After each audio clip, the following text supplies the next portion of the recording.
It began with the bells. Low and mournful, they rolled through the fog before dawn, echoing across the sleeping city like a warning no one understood. By nightfall, the air itself seemed infected, thick, humming, restless. Dogs barked at nothing. The Thames stank of decay, and somewhere in the heart of London, a single cough shattered the silence that would never return. Within days, doors were nailed shut. Smoke drifted from the pits at Finsbury Fields, where the dead were stacked faster than they could be counted. Even the ravens abandoned the steeples, their black wings vanishing into the haze. The city was alive, but only just. It trembled, fevered, waiting for its own breath to stop. Can you hear it? The sound of a city holding its breath before it dies. Like, subscribe, and tell me where you're listening from. Tonight, we descend into the year 1665, when death wore a mask of beaked leather, and London itself began to rot from the inside out. It began before dawn, that low, trembling sound rolling across the rooftops like thunder too tired to strike. The bells of street Dunstans were the first, their voices cracked and uneven in the fog. Then, others followed. Street brides, street Olaves. One by one, their echoes tangled above the empty streets until London itself seemed to breathe in rhythm with the tolling. Each note carried a warning, slow, deliberate, and heavy with something no one wanted to name. The river was the first to notice. Mist swelled from the Thames, thick and alive, swallowing the wharves and creeping through every alley it could find. Bargemen cursed softly as they tied their boats tighter to the piers, glancing toward the shore where a single light still burned behind a shuttered window.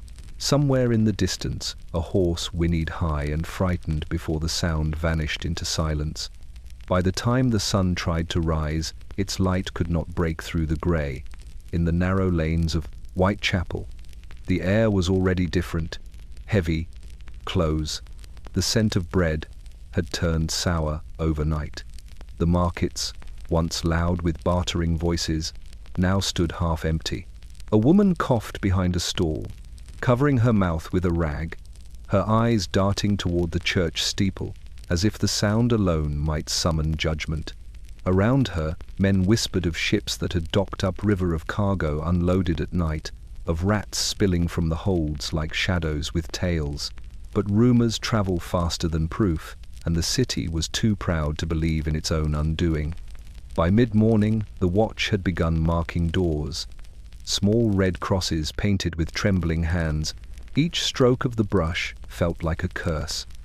Inside those houses, families waited in silence, praying that the mark had come too soon, that what they felt was only fever, not the plague.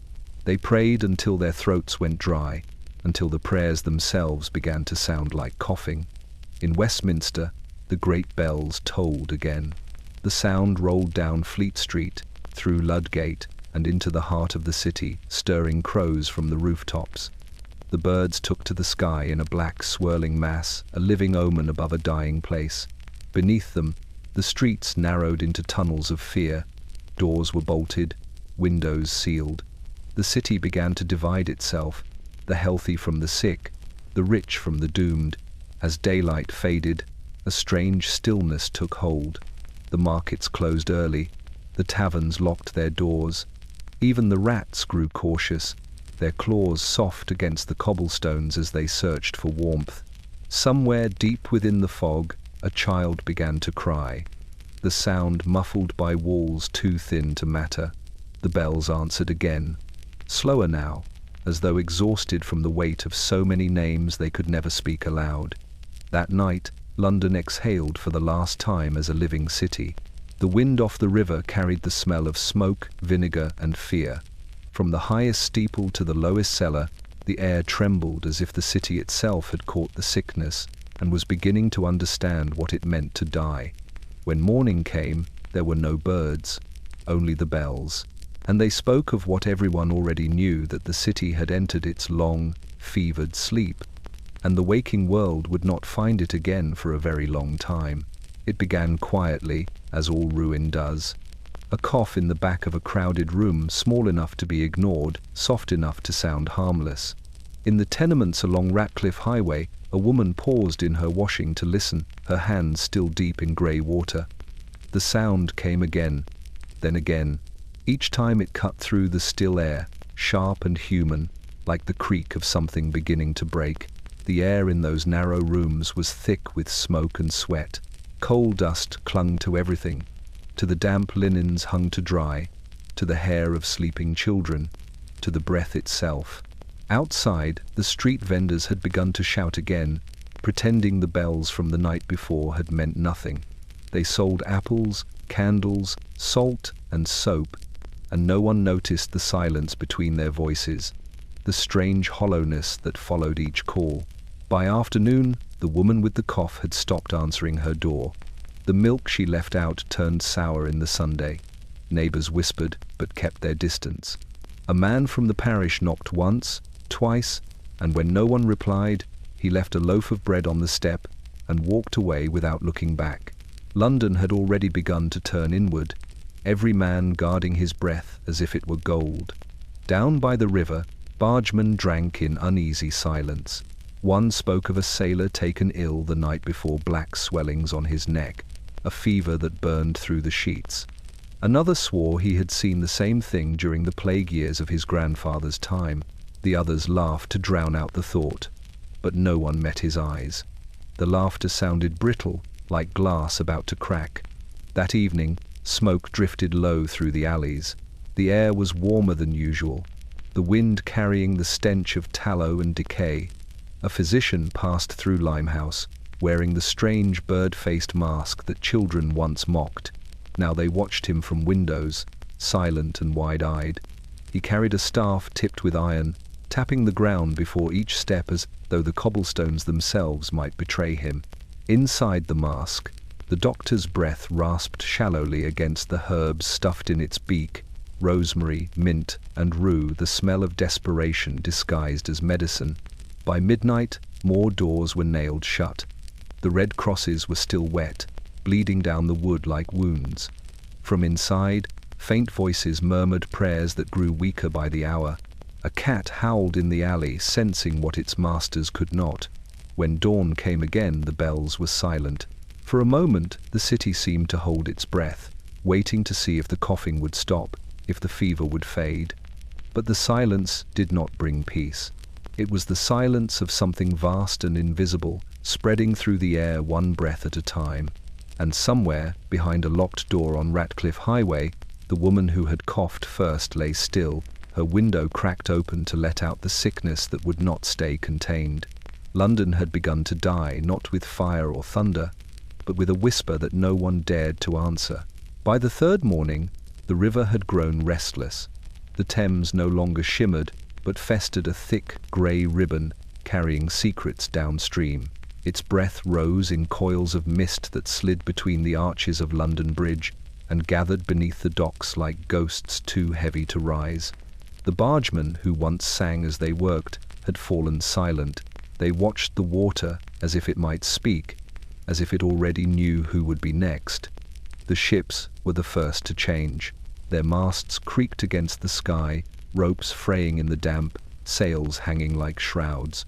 The porters still unloaded barrels and sacks, though slower now, and with more glances over their shoulders. Rumour said one of the plague houses had emptied its dead into the river the night before, wrapped in linen, weighted with stones. The tide carried them away quietly, their faces turned toward the sea. No one dared to ask where the bodies went, only that they did not return. On the south bank, the fishermen found the water fouled. The nets came up heavy with filth instead of fish, dead eels tangled among weeds, bits of clothing, a small doll missing its head. The men spat over the side and crossed themselves, muttering that the river was angry, that it was tired of holding the sins of men. And in a way, it was. For centuries, the Thames had carried London's waste, its blood, its ashes. Now it bore its fear. When the wind shifted, the smell reached the upper wharves, a stench of tar, rot, and sickness so thick it clung to the throat. Women covered their faces with scarves soaked in vinegar. Men poured rum down their collars as if fire could keep the plague at bay. In the taverns, Sailors whispered of foreign ports of pestilence in Amsterdam, Hamburg, Marseille. They spoke of blackened boils, of families burned in their homes, but each tale ended the same way, with a ship setting sail too late and the sickness following close behind. By nightfall, the fog returned, rolling low and fast along the riverbanks. Lanterns burned like floating embers in the dark. A ferryman crossing to the north shore swore he heard voices rising from the water. Not screams, not cries for help, but murmurs, faint and steady, like prayers recited underwater. He rowed faster, eyes fixed on the opposite bank, his heart hammering to the rhythm of the oars. When he reached the shore, he found the steps empty, the city above him quiet as the grave. At low tide, the river revealed what it had taken, a bundle caught on a pier, a pale hand tangled in rope. The watch came with torches and burned what they found, the smoke drifting upward, carrying the scent of death into the sleeping city. The Thames flowed on, patient and unhurried, as if it understood that all rivers lead to the same end. It whispered softly against the stone walls, a sound like breathing the slow exhale of a city slipping further into its own fevered dream. By the fourth day, London no longer moved the way a city should. The clatter of carts, the shouts of traders, the laughter of children, all had drained away, leaving behind a strange, pulsing quiet. The air itself seemed to tighten around every window and doorway. Each breath carried weight, as though the fog had turned to cloth and wrapped the city in its damp embrace. The smell came first. It wasn't the usual rot of refuse or river mud, but something darker, the odor of sickness itself. It clung to the walls, to the rafters, to the folds of every cloak. Men swore they could taste it on their tongues, metallic and bitter. Even the horses balked at the corners of narrow lanes, nostrils flaring, eyes wide and glassy. The wind, when it came, did not clear the air. It merely carried the stench farther. At Covent Garden, the flower stalls had closed. The blooms that once spilled colour across the square now hung limp, their petals brown at the edges, their scent turned sour. The gardeners burned the stems by the dozens, hoping the smoke might drive away what they could not see, but nothing helped. The fog thickened. The city sweated beneath its own fear. Inside the houses, the fires burned hotter, though they gave no comfort. Mothers whispered lullabies to feverish children who no longer recognized their names. Fathers sealed cracks beneath doors, sprinkling vinegar across the thresholds, muttering prayers half-remembered from their youth. Each household became an island adrift in silence, cut off from neighbors they once greeted each morning. In the churchyards, the ground was soft with rain and use. Gravediggers worked by lantern light, their shovels sinking deep into the mud. They spoke little. When they did, it was of the numbers, how many taken in a day, how many still waiting for burial. The parish registers filled faster than ink could dry. The clerks who wrote them coughed between names. By night, the sound of hammers echoed through the streets. Another door nailed shut, another family confined. The watchmen moved with torches in hand, their shadows stretching long across the walls. From behind locked shutters came the faint scraping of chairs, the rustle of movement. Then nothing. The plague took quickly. It was patient only long enough to make men hope. Some said the city itself had fallen ill, that London had drawn in too many breaths, swallowed too much grief, and was now choking on its own. The bells rang less often, not because the dying had ceased, but because there were fewer hands left to pull the ropes. Near midnight, the fog pressed so thick that even the moon vanished. In that smothering dark, a single sound carried a deep, labored inhale that seemed to come from the city itself. Then a long, trembling exhale, as if London had remembered for just a moment what breathing once felt like. Then it went still again, waiting for the dawn that would not bring relief. They appeared one morning like omens in the mist, long coats of black oilcloth, gloves drawn tight to the wrist, and masks shaped like the faces of birds. The beaked physicians moved slowly through the alleys, their steps measured, their staffs tapping the cobblestones like clocks, counting down the hours of the living. Children watched them from windows, believing they were some new species of death. And in a way, they were. The first of them came from the parish at Street Giles, where the pest houses were already full. Behind the glass eyes of the mask, the world blurred. The smell of vinegar and herbs was thick inside the beak. Mint, juniper, lavender, meant to protect against the miasma that carried the plague. But nothing could guard against what they saw. Inside the marked houses, the air shimmered with fever. Men lay on straw pallets, their skin bruised and blue, their eyes glassy with delirium. Women pressed rags to the black swellings that rose beneath their arms, whispering prayers that ended in coughs. The doctors wrote by candlelight, their ink trembling with the pulse of the dying. They recorded symptoms like confessions, buboes, delirium, black tongue, bleeding gums, words that had become as familiar as scripture. Some stayed long enough to offer comfort, others only long enough to flee. They were not men of miracles, only witnesses, and every witness leaves changed. Outside, the streets parted for them. Even the bravest kept their distance. To touch the doctor was to court death itself. The sound of their staff's tapping grew to mean one thing: the sickness had found another home. Women closed their shutters as the sound approached, whispering the name of Christ into the dark. The brave lit lanterns to guide the way. The fearful blew theirs out. One doctor, young, nameless, was seen crossing Ludgate Hill just after sunset. His mask shone damp in the rain, the beak catching what little light remained. He paused before a house marked with a red cross, its door sealed from the outside. From within came a muffled voice, a woman calling softly, asking for water or mercy. He hesitated, gloved hand resting against the door. Then he turned away. There was nothing left to save. The city had become a body beyond cure. By week's end, there were fewer doctors. Some fell ill, others vanished. The masks they left behind hung in the parish halls, beaks turned downward like rooks in mourning. The streets, once watched by their slow procession, were left to the silence of wind and rats. When night came, fog rolled low through the lanes, and the oilcloth rustled faintly where it hung. Those who passed swore they could hear breathing slow, hollow, endless. Perhaps it was only the wind moving through the empty masks.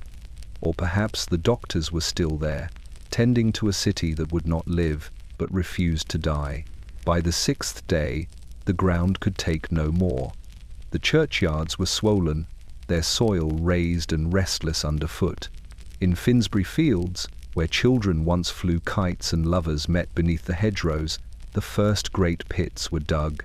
The earth there was soft, black with rain and ash, easy to turn with a spade, easy to forget once covered. It was said the wind never stopped blowing across those fields, but now it carried something new: the scent of lime, smoke, and the slow decay of men. The carts arrived before dawn, drawn by horses that flinched at their burden. A bell clanged once for each street cleared. The men who drove them spoke little, their faces wrapped in rags soaked in pitch. They worked by torchlight, the flames guttering in the wind, revealing pale shapes beneath the canvas. Some of the dead were wrapped in sheets, others not at all. The fever made no distinction. By mid-morning, smoke drifted upward in a steady column, staining the sky a dull brown. Those who lived nearby stuffed their chimneys and sealed their windows, though the smell seeped through anyway, bitter, choking, unforgettable. Mothers pressed cloths of vinegar to their children's mouths, whispering that it was holy smoke, that it would keep them safe. But the children knew better. Smoke meant the dead were burning. At the edge of the fields, a priest in tattered vestments muttered blessings over each cart as it passed. His voice was hoarse, his hands trembling, but he refused to stop. Behind him, the grave diggers worked without pause, their shovels striking earth with a rhythm that could almost be mistaken for music. Each time they threw in a handful of lime, the air hissed as if the soil itself protested what it was being asked to hold. When the sun broke through the haze, its light seemed wrong, weak, diluted, the color of tarnished brass. Smoke curled through it like threads of shadow. A flock of crows circled low, their cries cutting through the hum of labor. They perched on the fence posts, patient and unafraid, waiting for the day's work to end. By dusk, the fires glowed red through the mist. The men gathered in silence to eat bread too dry to swallow.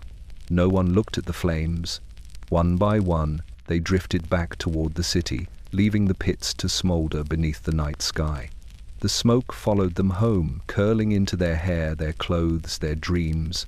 From the rooftops of Clerkenwell, the glow could be seen for miles, a faint, pulsing light against the dark horizon. Some called it the city's fever made visible. Others said it was London's soul, rising in smoke and begging the heavens for mercy. But the heavens remained silent. The fires burned on, steady and unashamed, and by morning, Finsbury Fields would be ready to receive more. By the seventh day, Whitechapel had grown still. The market stalls stood empty, their awnings sagging with rain. Where once the cries of hawkers filled the air, now there was only the creak of wood and the faint scurry of rats along the gutters. The sickness had reached this quarter first, and it had not left much behind. Even the air seemed afraid to move. The windows were the first to change. Curtains drawn, shutters nailed, candlelight flickering faintly through cracks as though the living were hiding from their own reflection. Behind every closed window was a story no one dared to tell. Some said the plague could be seen in the eyes, that to look upon the stricken was to invite the same fate. So neighbors who once shared bread and gossip now passed one another in silence, faces half hidden, steps quickened, as if conversation itself had become dangerous. At the corner of Petticoat Lane, a watchman kept guard beside a house marked with a red cross. He stood with his back to the door, lantern in hand, eyes fixed on the fog. The family inside had been sealed for 3 days. A child's voice had cried out the first night, thin and desperate, but no one answered. On the 4th, there was nothing. The watchman did not turn to look. His orders were to stand, to listen, to wait. Further down the lane, a woman carried a bundle wrapped in cloth, its shape unmistakable. She stopped at the church gate, her breath fogging the cold morning air. The sexton refused her at first. There was no more room, he said. The ground too full, the parish too poor. She did not weep or plead. She only placed the bundle gently upon the steps, whispered a prayer, and walked away without looking back. By nightfall, the bundle was gone. Inside the shuttered houses, time stretched thin. The fever came quickly, heat, trembling, the swell of black beneath the skin. Families sat in circles, watching one another for signs that could not be hidden for long. Bread went stale on tables, water turned cloudy in cups, the sound of coughing echoed through walls as thin as paper. Some tried to sing hymns to drown it out, but the notes broke halfway through. When the night settled in, Whitechapel disappeared entirely. No lamps burned in the streets, no horses passed, no laughter carried from the taverns. Only the sound of the watchman's lantern swinging in the dark, its faint metal clink marking the hours. From behind the windows the city watched him pass, silent, breathless, waiting for morning. And when morning came, it brought no light. The fog hung heavy, unmoved. The shutters stayed closed, the doors barred. London had begun to turn inward, folding itself around its grief like a creature protecting its wound. Whitechapel, once full of noise and life, had become its heartbeat, faint, irregular, and slowly fading beneath the weight of silence. The markets reopened, but they no longer sounded like life. The noise had thinned, no laughter, no singing, only the dull murmur of trade. In the square at Leadenhall, a few desperate vendors spread their wares across damp boards, apples mottled with bruises, bread baked too quickly, cloth frayed at the edges. Every sale was a risk, every coin a prayer. The city still needed to eat, even as it starved. Men and women moved through the stalls wrapped in scarves, faces hidden, hands gloved. They spoke in whispers, the way mourners do in church. The smell of vinegar drifted through the air, splashed on coins, rubbed on skin, poured across the tables to drive away invisible death. A butcher hung a sign above his stall that read, God protect the clean, though his eyes betrayed no such faith. The flies didn't care for prayers, they came anyway. Along the western edge of the market, a woman sold herbs, sage, thyme, and rosemary tied with bits of string. She swore they could keep the sickness at bay, that boiling them in wine would sweeten the air and strengthen the soul. Few believed her, but still they bought, not because they trusted her, but because fear made every superstition worth the cost. The scent of her stall clung to the wind, a ghost of better days when such smells meant supper, not salvation. Near the well, a man collapsed mid-bargain. The crowd scattered instantly, leaving his body alone beside the spilled apples. His wife fell to her knees, screaming his name, but no one came to help her. Even pity had a price. A constable arrived later with a cart and gloves of tarred leather. He lifted the man by the shoulders, muttering that the Lord was calling everyone in order. The wife followed at a distance, her cries lost in the clatter of wheels. By noon, rain began to fall, a soft drizzle that carried the stench of the river and the smoke from the pits at Finsbury Fields. It slicked the cobblestones until they reflected the grey sky like tarnished mirrors. The vendors stayed, though their goods spoiled faster than they could sell. Every hour the market grew emptier. Those who remained looked like ghosts pretending to be alive, repeating the rituals of trade because they didn't know what else to do. At dusk, the bells began again, slow, deliberate, too close this time. The crowd froze. The sound rolled through the streets, past the rows of shuttered houses, into the square, and hung there like fog. One by one, the vendors packed their things and left without a word. The woman with the herbs blew out her candle and tucked her bundles under her cloak. The butcher crossed himself. When the market was finally empty, only the rain remained. It fell steadily into the puddles where the apples had rolled, washing their bruised skins clean. For a moment, they gleamed red again, brief, fragile reminders that color still existed somewhere in a city turning to gray. For weeks, their songs had been the last familiar sound in London. The milkmaids walked the lanes at dawn, their voices soft and steady, carrying through the fog long before their footsteps reached the door. Milk below, milk below. It was how the city knew morning had come, that somewhere, someone was still alive. But then one morning, the streets waited and the songs never came. The first to notice were the servants, standing in the grey half-light with their pails. They lingered at the gate, listening for the jingling of the brass cups, the scrape of wooden wheels over cobblestone. Nothing. The air was so still it seemed to hold its breath. A few went to look, their shawls pulled tight, their footsteps soft, as though sound itself might wake something sleeping beneath the stones. They found the carts, abandoned milk turned sour, handles slick with dew. One cart still had a stool tipped on its side, a single shoe left in the mud beside it. By noon, word had spread. The milkmaids had vanished. Some said they were taken to the pest house. Others whispered they had fled the city by night, slipping through the gates with the merchants and the wealthy. But a woman from Shoreditch claimed she'd seen one standing barefoot in the street at dawn, her eyes open but empty, her apron stiff with dried milk. Before anyone could reach her, she'd turned the corner and disappeared into the fog. The silence they left behind was louder than any bell. Children pressed their faces to the glass, waiting for the songs that once rose with the morning. Housewives cursed softly, not for the milk, but for the sound, that small human rhythm that reminded them London still beat beneath the plague. Without it, the city felt unmoored, as if each day began without permission.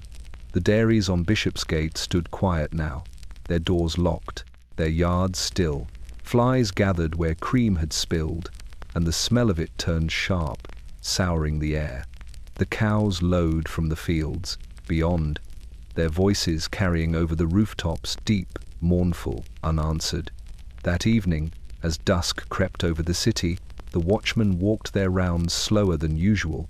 They said they could still hear faint singing in the fog, a woman's voice, lilting, thin as thread, rising from somewhere near the river. Milk below. The sound drifted between alleys, circling the old markets, fading whenever someone stopped to listen. No one followed the voice. no one wanted to find its source. In London, to chase what you heard after dark was to vanish alongside it. And so the city stayed inside, waiting for the next morning to prove it still existed. But the songs never returned. The silence grew roots. And somewhere in that silence, something shifted the hour when fear became routine, and the living learned to live without sound. By the 10th day, the churchyards had begun to close, but Street Giles still rang its bells. Their sound was thinner now, echoing over a parish hollowed out by fever.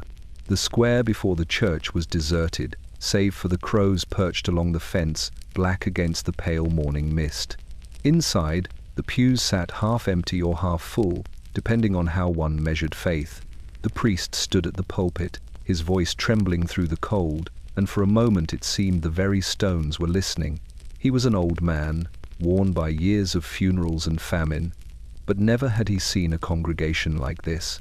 Faces gaunt, hands gloved, scarves drawn up to the eyes. No one knelt. No one dared to share a hymnal. Each came for something different. Mercy, forgiveness, the sound of another human voice in a world that had forgotten how to speak.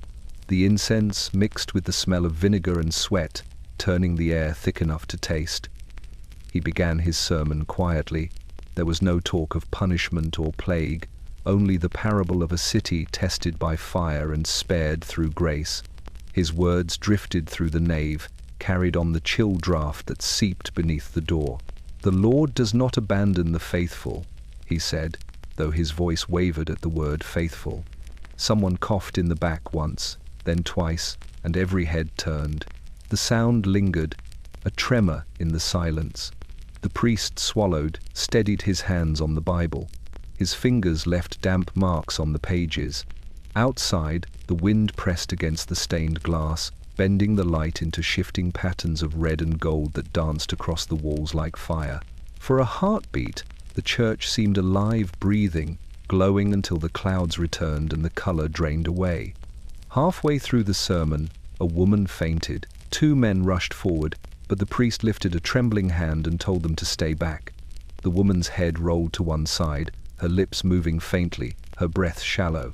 "Take her home," the priest murmured, "and pray." They obeyed.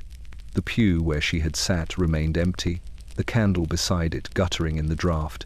When the sermon ended, no one moved. The priest descended the steps slowly, his robes brushing the stone like soft wings. He walked past the pews, blessing each soul in turn, a gesture more habit than hope. As he reached the doors, he paused and looked back once more at the hollow church. "If God is here," he whispered, "may he stay a while longer." He pushed the doors open to the grey afternoon. The bells tolled once, then fell silent. Outside, the streets yawned wide and empty, the fog curling like incense through the air. Behind him, the doors of Street Giles closed with a sound that carried down the street like the shutting of a tomb. From that day forward, no sermon was heard again in that parish. Only the crows remained, their cries rising like prayers no one would answer. By the 11th day, London had become a city of markings. Every street bore its own language, now a chorus of red strokes brushed hastily across doors, windows, and gates. Each cross meant something final. It meant silence inside. It meant no one would be leaving. Beneath the paint, the wood swelled with damp, the color bleeding downward in thin red tears that streaked the walls long after the brush had dried. The watchmen carried the paint pots. They came at dawn, wrapped in cloaks, their faces half covered in cloth. The knock was always the same, 3 slow raps, heavy and hollow. Then the whisper, "For the safety of the parish." They didn't linger. One man would mark the door, another would hammer the board across it, sealing the house from within. Sometimes they heard weeping. Sometimes they heard nothing at all. The silence was worse. Inside those houses, candles flickered through the cracks like dying stars. Families sat in the dark, counting breaths, listening for the footsteps of the watch. Some tried to scrape the paint away, desperate to erase the symbol that declared them unclean.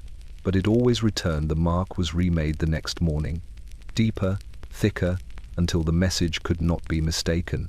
The cross became less a warning and more a confession. By afternoon, the city looked like a graveyard, every street lined with red, every door a headstone.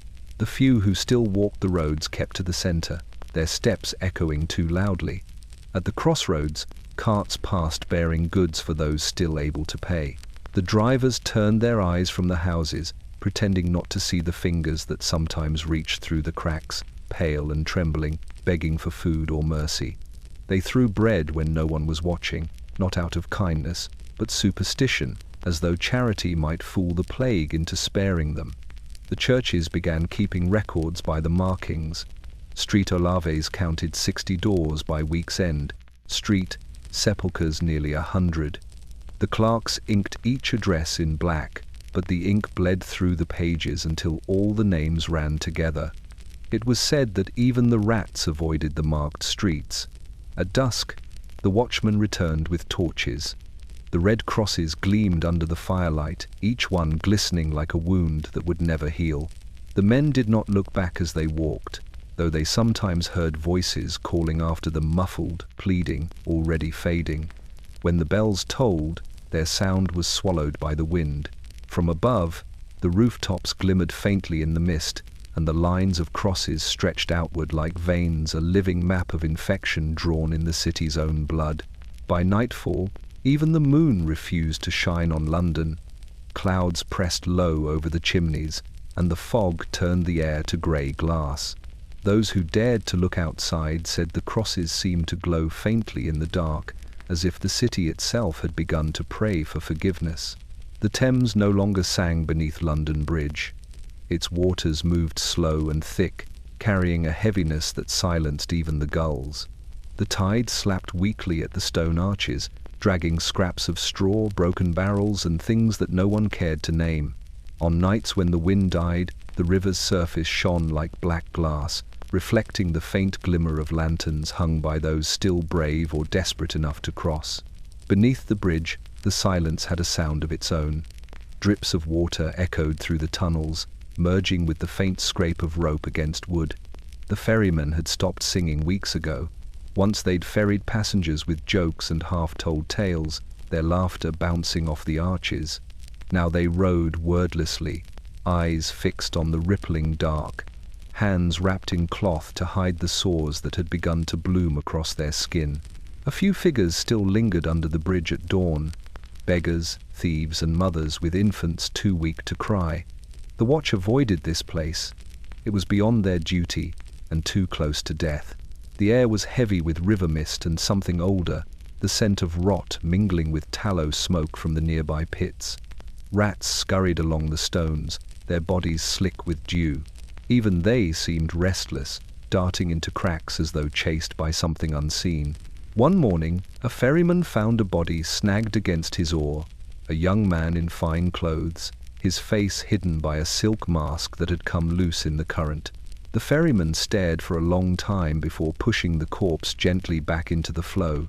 He whispered an apology, though he wasn't sure for whom. The river accepted it without question, swallowing the man whole as if he'd never existed. At night, the bridge groaned under the weight of carts. The drivers hurried their horses across, glancing only once at the water below. They said the river had begun to whisper.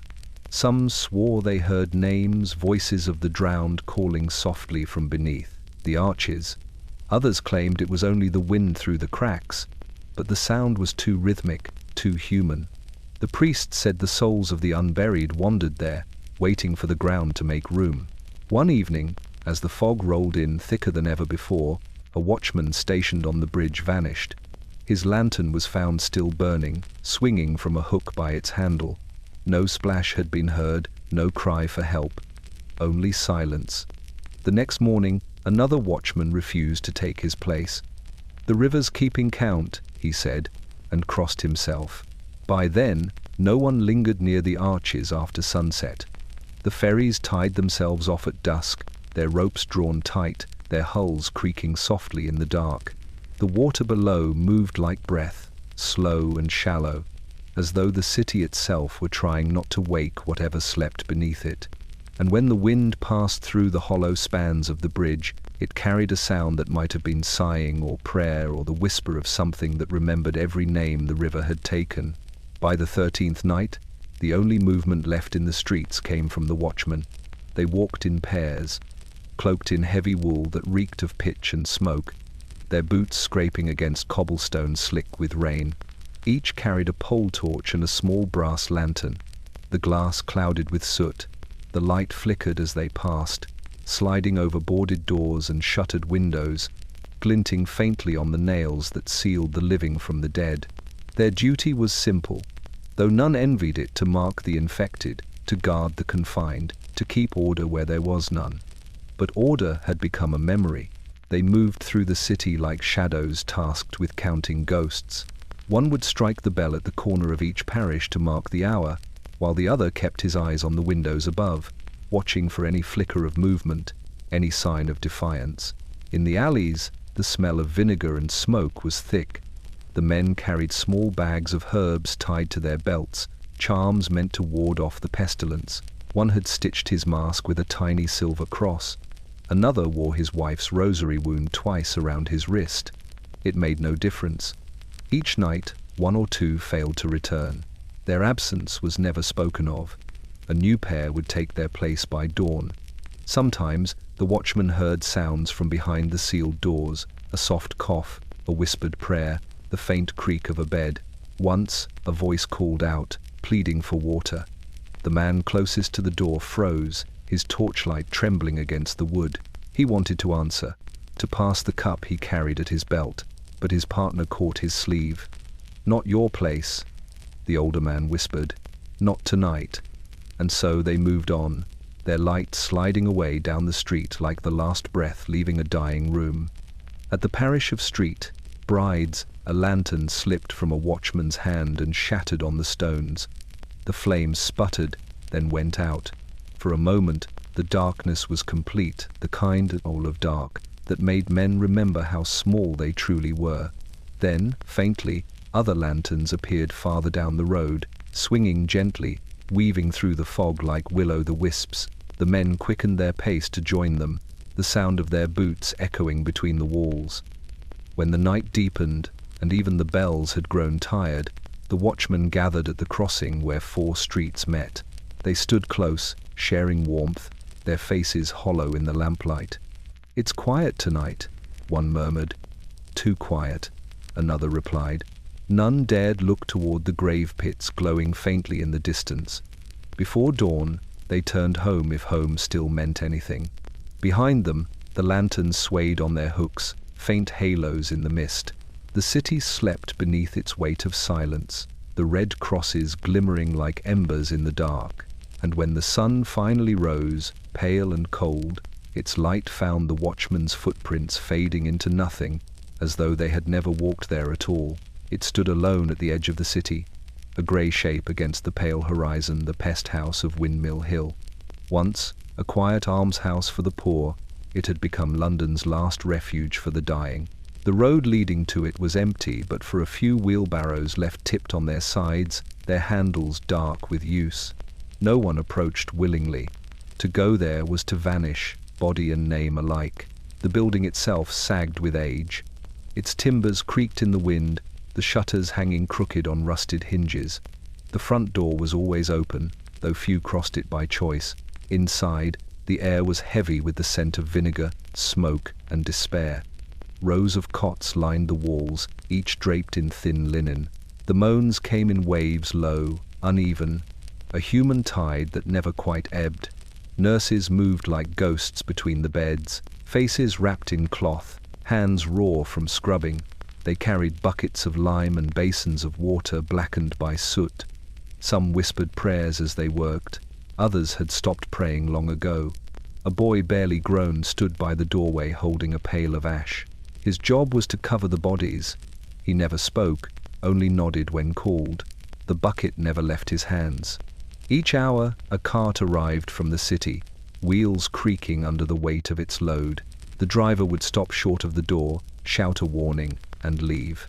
2 nurses would come, dragging the bodies one by one inside.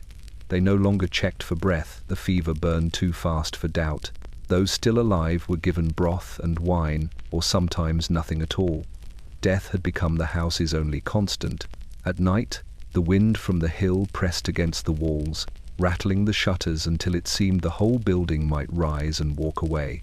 The lanterns swung from the rafters, their light trembling across the faces of the sick. In the corners, shadows clung like cobwebs, swaying when the nurses passed. Sometimes, when the air was still, a voice would rise from the farthest cot, a single word, a name, a plea, and then fall back into silence. Outside, the grass had withered to dust. Graves pocked the hillside, marked only by stones and wooden stakes. A thin trail of smoke rose from the pit beyond, where each dawn the dead were burned before the wind could carry the sickness downhill. The smell reached the city before noon. One night, a nurse stepped outside to breathe. She stood on the hill's edge, her apron streaked with soot, her eyes red from the smoke. Below her, London lay smothered in fog, its rooftops dim, its windows dark. The bells tolled faintly, distant as memory. She crossed herself, though she no longer believed it mattered. Then she whispered into the wind, her voice barely a sound. "Lord, if you are watching, turn away." And the pest house groaned beneath the weight of another night. In the vestry of Street Stevens, the clerk worked by candlelight, his quill whispering across the parchment like the steady scrape of breath. The candle burned low, its wax pooling around the base, and still he wrote. Names, ages, streets, line after line, page after page, each one a story that had ended without a voice. The ink bled through the paper, smudging his fingers, staining the desk beneath. It did not matter. Tomorrow there would be more. The registers had once been tidy, neat columns of baptisms and marriages, careful records of life. Now they read like a roll call of ruin. Each day, new lists arrived from every parish. Street brides, street Olaves, street Dunstans. Some pages came damp with rain, others stiff with the residue of smoke. The clerk dried them by the fire before transcribing, though the letters warped where the heat touched, the words curled like the bodies they described. Outside, the bells tolled constantly, slow, deliberate, unbroken. The sound seeped through the stone walls, merging with the scratch of the quill, until both became one long, droning rhythm. The clerk no longer noticed. His eyes burned from the smoke of the candles, his throat raw from the dust of lime carried in on the wind. He'd stopped sleeping 3 nights ago. Sleep, he decided, was for those whose names would never reach his book. He had developed a ritual. For every 10 names, he paused to dip his fingers in vinegar and wipe them clean. For every 100, he whispered a prayer under his breath, the same one, always the same. God have mercy, God remember. He could no longer tell whether he was speaking for them or himself. When visitors came to deliver new lists, they spoke softly, as though in a church. Some left coins, others brought food, but most simply bowed their heads and left quickly, unable to look at the mountain of parchment growing beside the desk. The clerk's hands had begun to shake from the weight of the quill, yet he did not stop. The gracing plague moved faster than any scribe. At dusk, he rose to stretch his legs. The church was empty, its pews layered in dust. In the corner, a stack of ledgers leaned precariously against the wall, the leather bindings warped by damp.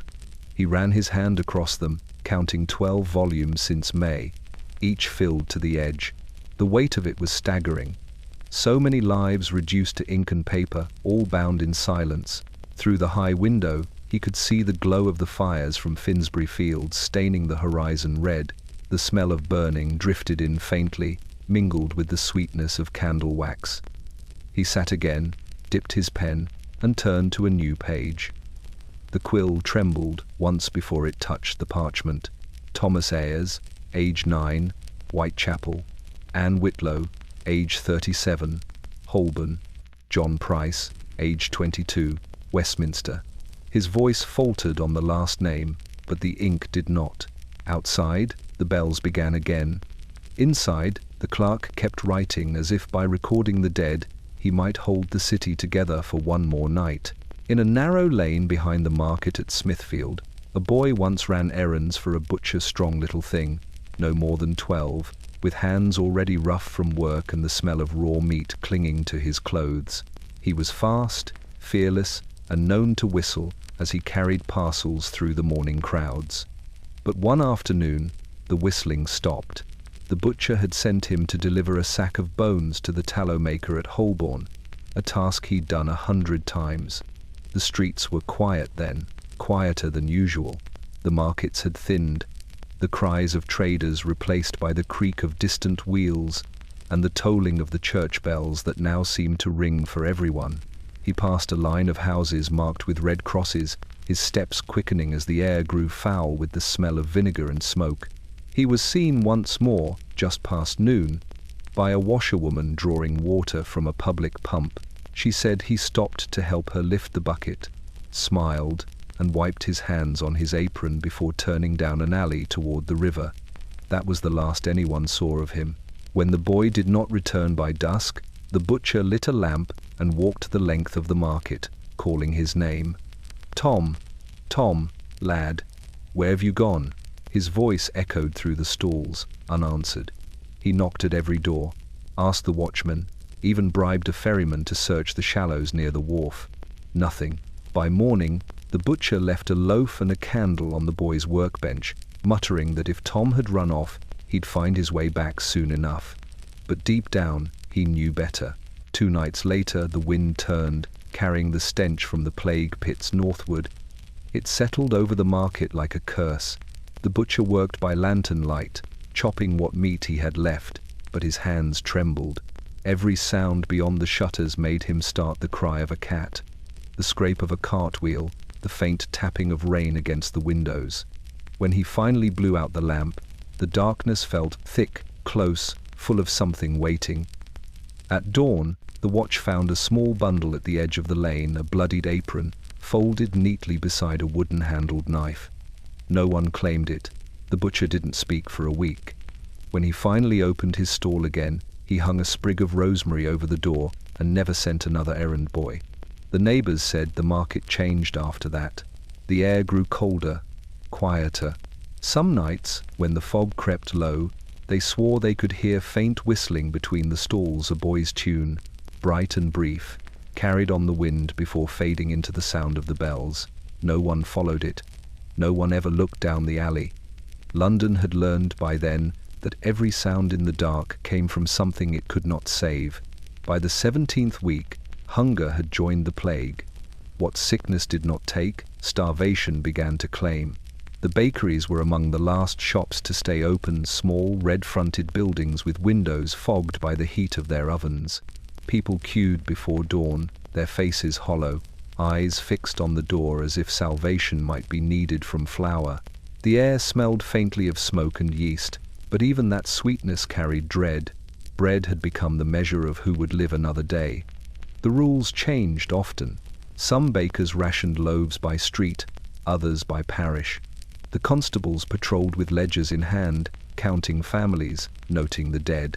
Every few hours, a black flag rose above the bakery door to signal that no more could be sold, a warning as much as a mercy. When the flag went up, the crowd dispersed in silence. Those who had bread carried it close to their chest like contraband. Those who didn't simply waited, heads bowed, as if stillness might make more appear.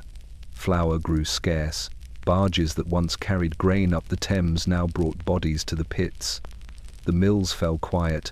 The fields outside the city were empty. The bakers stretched their dough with ash, bean meal, and sawdust, muttering apologies to their customers as they handed over each loaf. "Eat slow," they'd whisper. "It'll sit heavier that way." Children didn't complain. They chewed dutifully, eyes down, pretending it tasted of something more than dust. In Cheapside, fights broke out daily. A woman was caught stealing a loaf from a windowsill and was beaten with a broom until she no longer moved. No one intervened. Fear had burned pity out of everyone. A preacher standing nearby shouted that this was the Lord's justice. But even he fell quiet when a soldier snatched the bread from the dead woman's hand and walked away. By evening, the smell of baking faded, the fires dimmed to embers, and the streets filled with the scent of vinegar and despair. Lanterns swayed in the doorways, their light catching on the black flags that now hung limp in the wind. From a distance they looked like crows roosting on rooftops, watching the city below. In one narrow alley near street sepulchres, a boy broke off half his loaf and left it on a step beside a shuttered house. No one saw who took it, but the next morning, the bread was gone, and a sprig of rosemary had been laid in its place. Someone, it seemed, still remembered gratitude. When the bells rang that night, their toll carried over the rooftops, mingling with the faint crackle of ovens cooling for the last time. London slept hungry. The wind tugged at the flags until they fluttered weakly, whispering against the walls like wings. In the dark, the city dreamed of abundance, of warmth, of wheat, of the sound of bread tearing in half. But dawn brought only smoke, and the long line waiting once more before the empty doors. At the corner of Bishopsgate, where the street narrows between two crooked rows of houses, there stood a door painted green once, though the colour had long since darkened to the brown of old rain. It belonged to the Lacey family, a mother, a father, and two daughters who'd arrived from the country years before to sell ribbons and cloth. Their shop had been small but bright, the windows always dressed with colours that caught the Sunday. Now, both windows were boarded, and across the door was nailed a heavy plank marked with the red cross of the condemned. It had been the father who fell first. He'd returned one night from the market, pale and shaking, clutching his chest as though holding something inside. Within 2 days his neck had swollen black, and his voice was gone. The mother kept vigil beside him, wetting his lips with vinegar, whispering psalms until he no longer breathed. The watchman came at dawn, hammered the board into place, and left them to their grief. For a week, neighbours passed by in silence. No one knocked, no one dared. But at night, the youngest daughter, Sarah, would climb to the upper window and press her face to the crack where the boards didn't meet. She'd whisper into the street, not for help, but for the sound of another human voice. Sometimes she heard footsteps.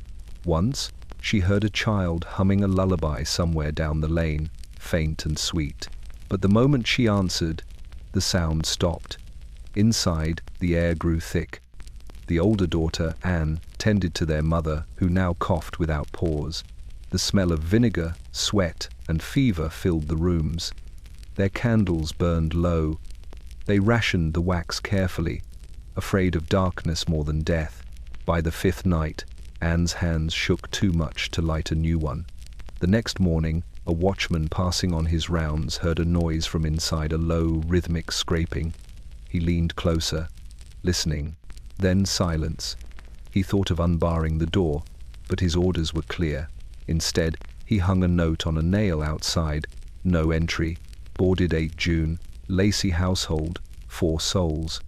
The parchment flapped faintly in the wind, its edges damp with fog. By the time the cart came to collect the dead, the door would not open. It took 2 men and a crowbar to pry the plank loose. The room beyond was still, the air stale and sweet with decay. A candle had burned itself to the base on the table, its last flicker frozen in wax. Beside it lay the mother, her daughters clasped on either side as if sleeping. The youngest's hand was outstretched toward the window, the tips of her fingers smeared with soot where she'd tried to push the light back in. That night, the watchman replaced the door and nailed it shut again. No one repainted it. In time, the name Lacey faded from memory, but the door remained locked, silent, untouched, a small reminder that mercy had been measured by distance and hope by how tightly one could hold it behind a plank of wood. At dawn, before the bells began their weary toll, the grave diggers gathered at the edge of Moorfields. The mist clung low to the ground, turning the open field into a pale sea of grey. Their shovels glimmered faintly in the first light, dull silver streaked with earth. None of them spoke as they worked. Words had long lost their place here. The only sound was the rhythm of iron against soil, steady as breathing, patient as death. The men were not chosen for their faith or strength, but for their willingness. Some were prisoners, others beggars, all promised coin or bread they would likely never live to spend. They dug until their backs burned and their hands split open. Lime dust whitened their hair and clothes, making them look like ghosts half-formed from the earth itself.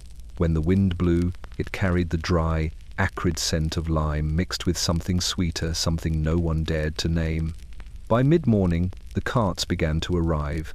The wheels groaned under their weight, the horses snorting, eyes wide and rolling. The bodies came wrapped in blankets, sheets, or nothing at all. The diggers lifted them carefully, almost gently, though there was no time for ceremony. One man whispered a prayer each time he dropped a body into the pit. Another whistled a low, tuneless melody that sounded more like a lament than song. The others called it the grave digger's hymn, though no one knew its origin. It seemed older than all of them, a melody that belonged to the ground. The pit widened with each passing hour. The men worked in silence, their shadows growing longer as the sun climbed. Occasionally, one would stop to stretch or wipe the sweat from his brow, leaving streaks of grey across his face. They never looked directly at what they buried. To look was to remember. To remember was to lose the will, to keep digging. By afternoon, the priest came with his book, its pages damp and curling from the river air. He stood at the edge of the pit, murmuring blessings, into the wind, his voice nearly swallowed by the clatter of spades. When he ran out of prayers, he simply crossed himself and stepped back, letting the diggers finish what neither faith nor words could ease. As dusk fell, the work slowed. The men leaned on their shovels, gazing down at what they had done. The lime hissed softly where it met the fresh earth, sending up a thin wisp of smoke that curled into the cooling air. The whistler began his tune again, low and even, the sound carrying across the fields. One by one, the men joined in humming, murmuring, their voices rising and falling like waves over the graves. It was not a song of mourning, but of endurance, a way to keep their hearts from breaking open. The pit was covered before night, but the song lingered long after the last spade fell silent. Even the wind seemed to carry it, weaving through the city's streets like a memory that refused to be buried. It began at sundown, when the air over London turned the colour of copper and the smell of smoke settled heavy over the rooftops. The bells at street brides rang first, deep and slow, calling for the burial carts that had not yet come. Then street Olaves answered, then street Dunstans. One by one, they joined until the city trembled under 100 different tolls, all out of time, all refusing to rest. The sound rolled through the fog like a tide. Each peal struck the air with the weight of despair, echoing through alleys where no one walked. The watchman stopped mid-step, looking upward as if the sky itself had begun to mourn. A few made the sign of the cross, others simply stood still, lanterns flickering in their hands. The bells had rung before for deaths, for plague, for fire, but never like this. Tonight, it was as if London itself was begging to be heard.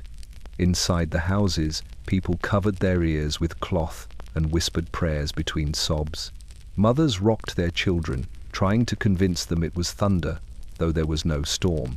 The sick stirred in their beds, some murmuring that the bells were angels calling, others that they were the devils tallying the lost. Dogs howled from behind locked doors, windows rattled.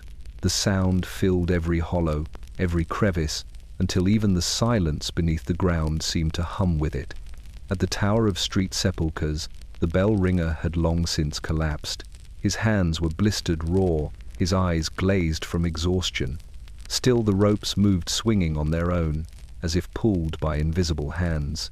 Those who lived nearby swore they saw the ropes twist and strain, though no wind blew through the steeple. "It's the dead," one woman whispered. "They're ringing for themselves." The hours bled together.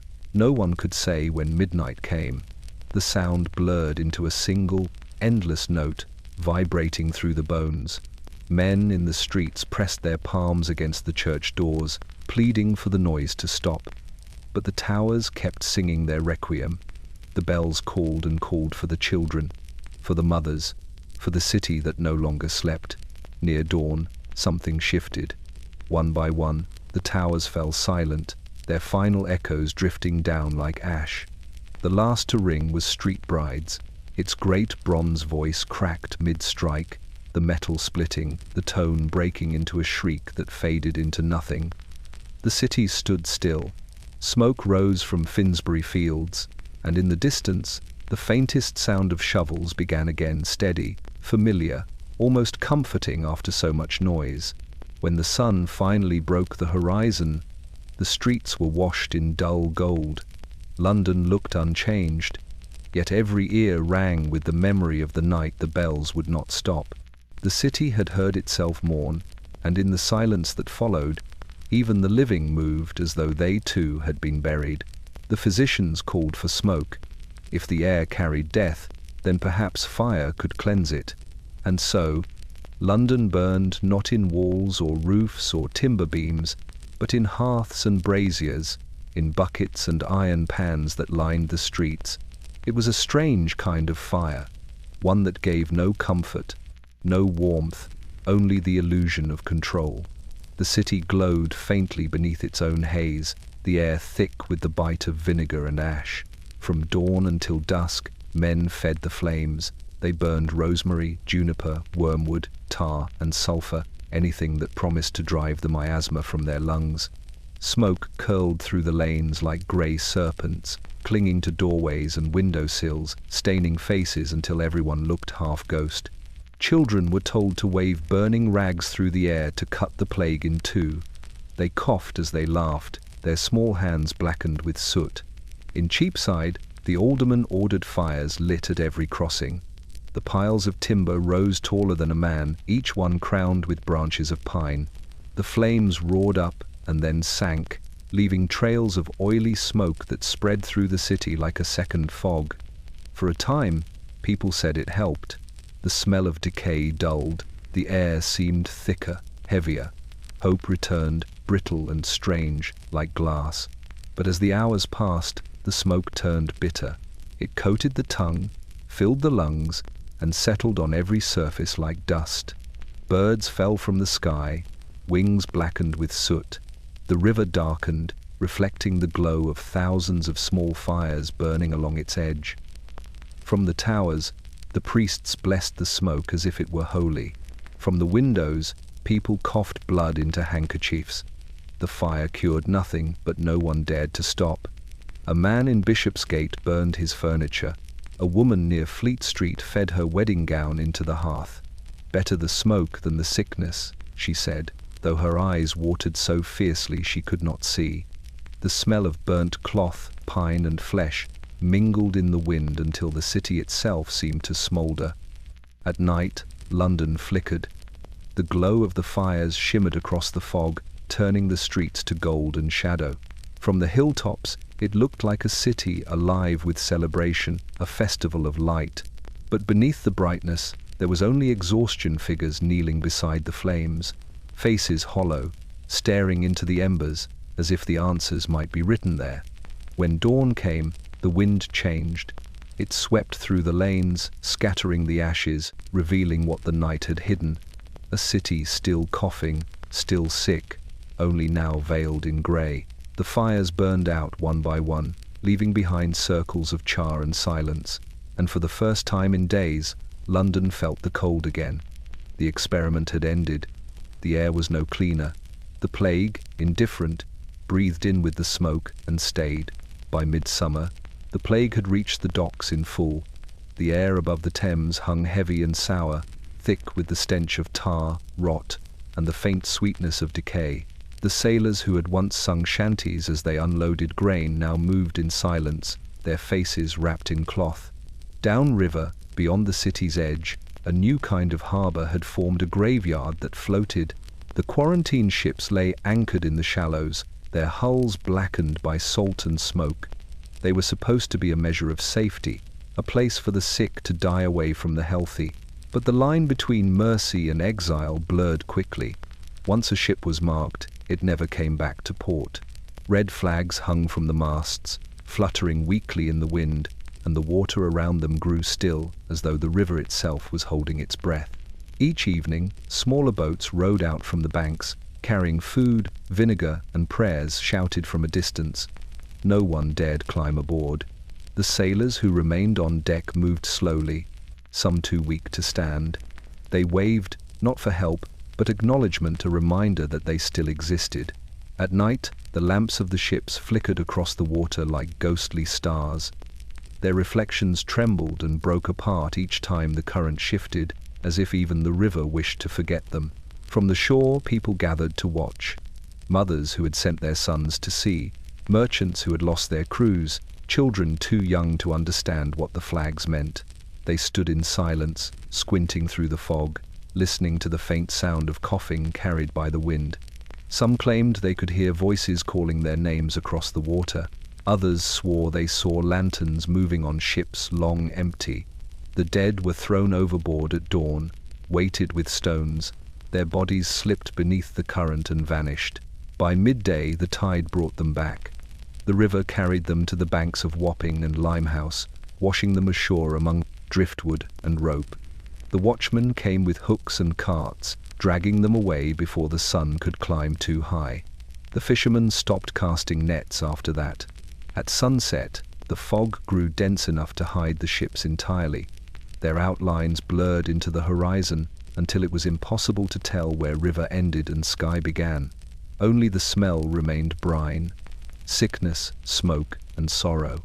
The sound of gulls faded, replaced by the slow lap of water against wood. On the northern bank, a young ferryman stood with his lantern, staring at the empty stretch of water. He had lost his brother to one of those ships. Each night he lit a candle and set it afloat, watching it drift toward the darkness. Some nights it went out too soon, other nights the tide carried it back.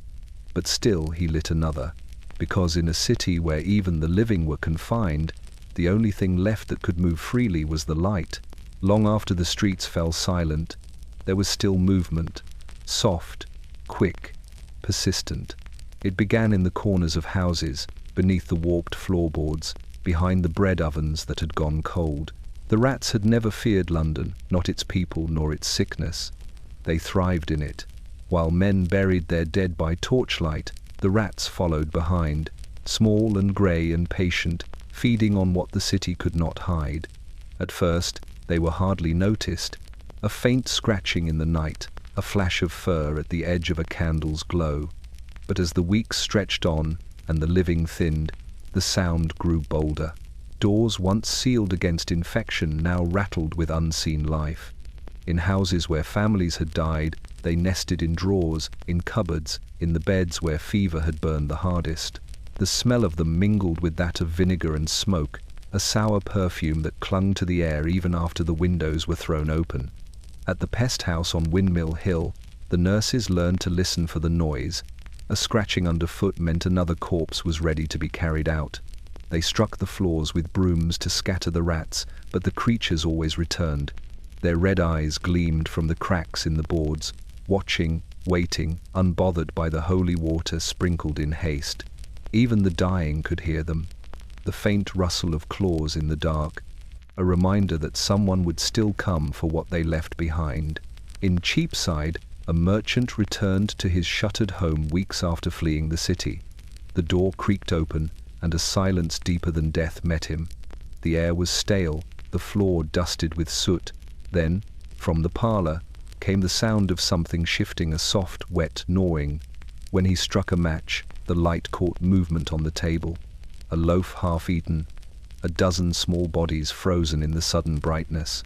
For a heartbeat, they stared back at him, fearless. Then they scattered into the walls. The man dropped the flame and fled into the street, gasping for breath, unable to tell if he was running from the rats or the memory of what had once been home. By autumn, they owned the city, the markets, the cellars, the wharves, all theirs. The watchman walked carefully now, knowing that every step might stir a dozen unseen shapes beneath their boots. The rats had grown fat and fearless, their numbers swelling as the human ones fell. Even the cats had vanished, taken by hunger or plague. Only the rats endured. At night, The sound of them filled the city like a second heartbeat, a constant rustling beneath the silence, the pulse of something that refused to die.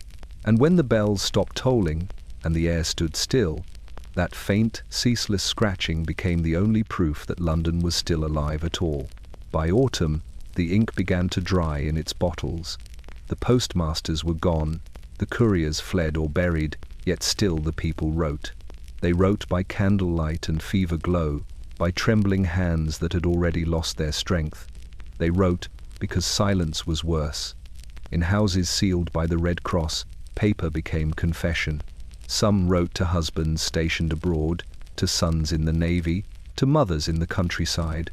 Others wrote to no one at all, to God, to the air, to anyone who might still be listening. The letters were full of small things. The sound of the bells, the smell of smoke, the name of a neighbor who hadn't survived the night. They were folded neatly, tied with bits of twine or thread, left on tables beside cooling candles. None would ever be sent. At the post yard in Lombard Street, the sacks of undelivered mail piled higher than a man's head. Their seals cracked in the damp, the wax softened by heat and rats. When the plague first began, the clerks had sorted as usual, stacking parcels and stamping wax, pretending routine could hold back death. But when the first clerk fell, and then the next, the letters were abandoned mid-count. The room filled with dust, and silence took the place of industry. Weeks later, a watchman broke the lock to search for food and found the hall lined wall to wall with paper. Hundreds of envelopes, each one bearing a name, a story, a plea. Some were stained with tears, others with blood. He read one, then another, until his lantern guttered out. When the light died, he left the letters where they lay, backing out of the room as if he had stepped into a grave. Elsewhere in the city, letters waited on mantels and shelves. One lay on the floor beside a bed in Whitechapel, its last words scrawled unevenly, "I do not fear dying, only being forgotten." Another, sealed in blue wax, was found months later in a pew at Street. Dunstan's, addressed simply to "My dearest, wherever you are." It was never opened. On certain nights, when the fog pressed low, the wind carried a dry rustling through the streets, paper shifting, pages moving. Those who heard it swore it sounded like whispering, 1,000 voices murmuring over one another in endless conversation. "It's only the rats," people said. But those who had written letters knew better. They said the city was speaking, that London had learned to write its own sorrow into the wind. When winter came, the letters turned brittle. Ink faded, paper curled at the edges, the words smudged into grey. Still, they waited beneath doorways, in cupboards, in drawers that no one would ever open again. Each one held a fragment of a city that had once believed it might be saved. And so, in the quiet that followed the dying, London became a library of ghosts, a city bound not by walls or bells, but by all the letters that never found their way home. On the south side of Fleet Street, tucked between a shuttered print shop and a tavern long gone silent, there stood a narrow house with green shutters. In its window once hung bunches of herbs, lavender, sage, rosemary, and rue, their scents spilling into the street, sharp and clean against the rot of the city. The shop belonged to an old herbalist named Ada Warren, who swore she could drive the sickness away with God's own garden. But when the plague came, it was her daughter Elsie who kept the fires burning. Elsie was 17, quick-handed and quiet. Each morning she swept the floor, fed the fire, and mixed her mother's potions, while Ada slept upstairs, feverish but defiant. Neighbors came in secret, faces half-covered, trading coins for bottles of vinegar steeped with wormwood or little pouches of herbs to hang by their doors. "The smell will keep the air clean," Elsie whispered, though her eyes betrayed the lie. Still, they nodded, clutching the bundles like relics. The girl worked until her fingers were stained green. The pestle thudded against the mortar, the sound rhythmic, almost soothing, like a heartbeat against the silence outside. When the bells rang for the dead, she ground faster, louder, as though she might drown them out. At night, she boiled herbs in wine, letting the steam fill the house until it was almost impossible to breathe. The smell clung to her hair and clothes, mint, smoke, and desperation. Then, one morning, her mother did not wake. The fever had taken her quietly, leaving only the faint smell of rosemary on the sheets. Elsie sat beside her for hours, the window cracked to let in air, though it only carried the scent of the city's burning. When she finally rose, she did not cry. She washed her mother's hands, bound them with ribbon, and carried her to the cart when the watchmen came. They asked no questions. They had no time for grief. After that, she worked alone. People still came to her door, though fewer, each day. She gave them what she had: mixtures of vinegar and sage, powders of dried bark and rue. When her supplies ran out, she gathered weeds from the cracks in the cobblestones, whispering names of herbs her mother had taught her: fennel for courage, thyme for strength, bay for mercy. But no matter what she brewed, the sickness did not stop. By August, no one came at all. The window hung empty, the shutters closed. A watchman passing one night swore he saw smoke rising from the chimney, sweet and perfumed, though no one had lived there for weeks. When they broke open the door, the air was thick with the scent of lavender. The hearth still glowed faintly, a pot bubbling above the coals.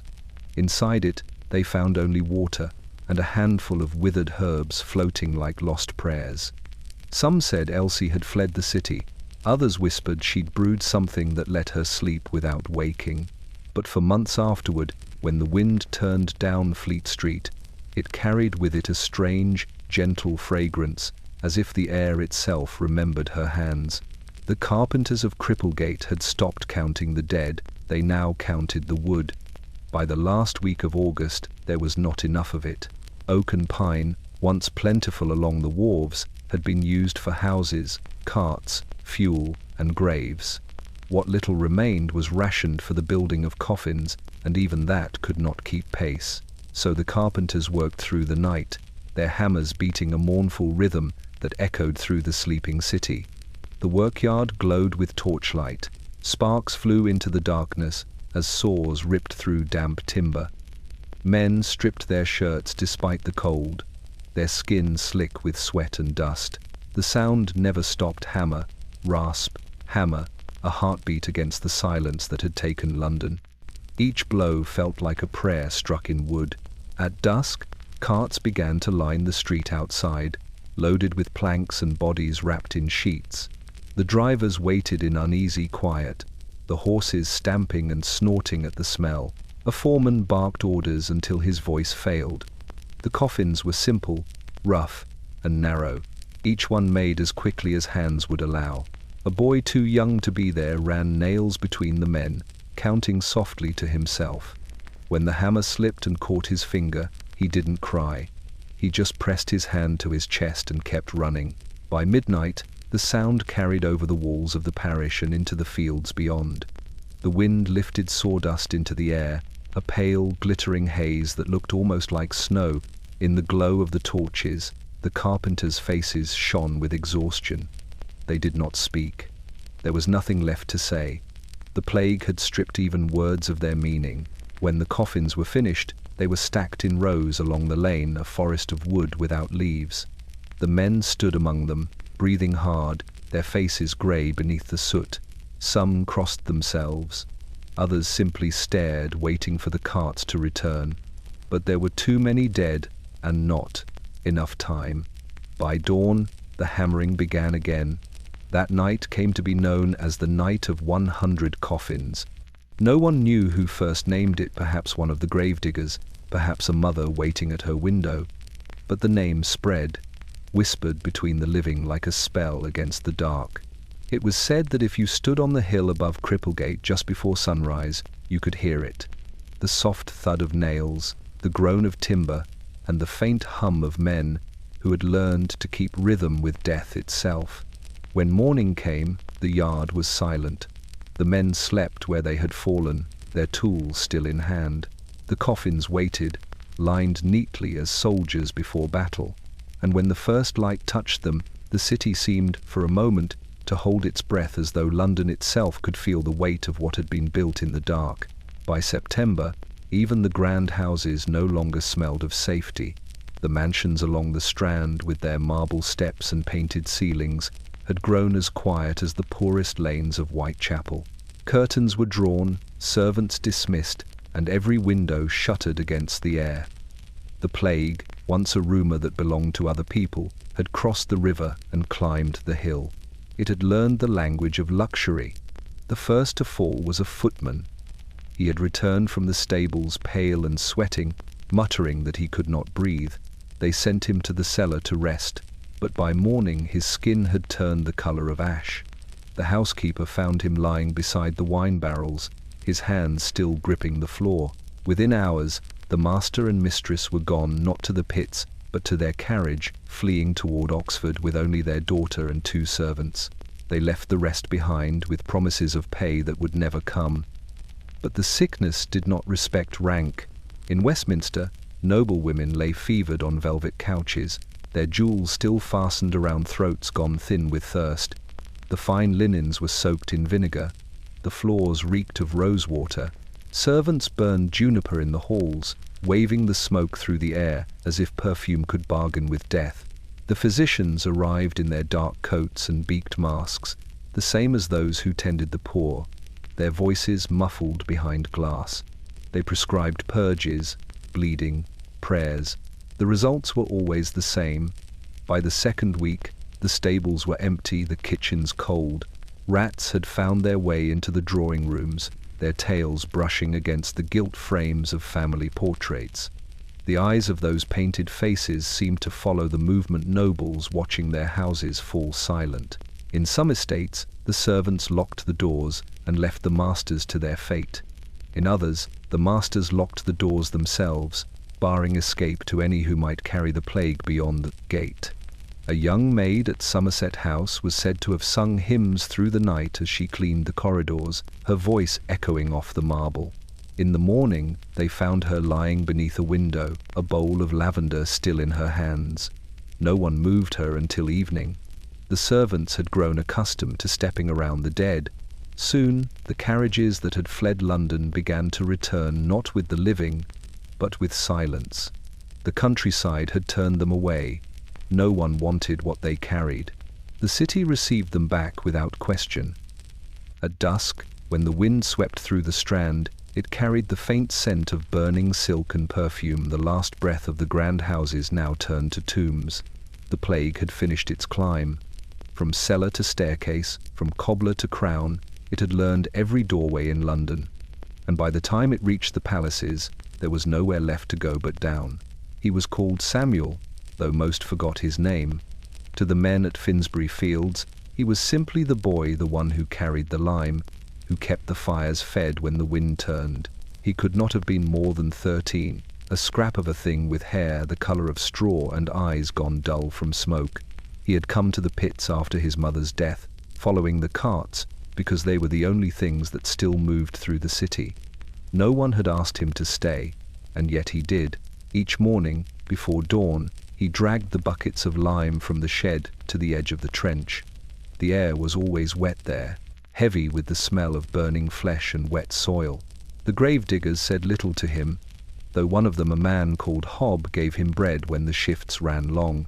Together they worked without pause, tossing lime onto the bodies before the firemen poured pitch and tar.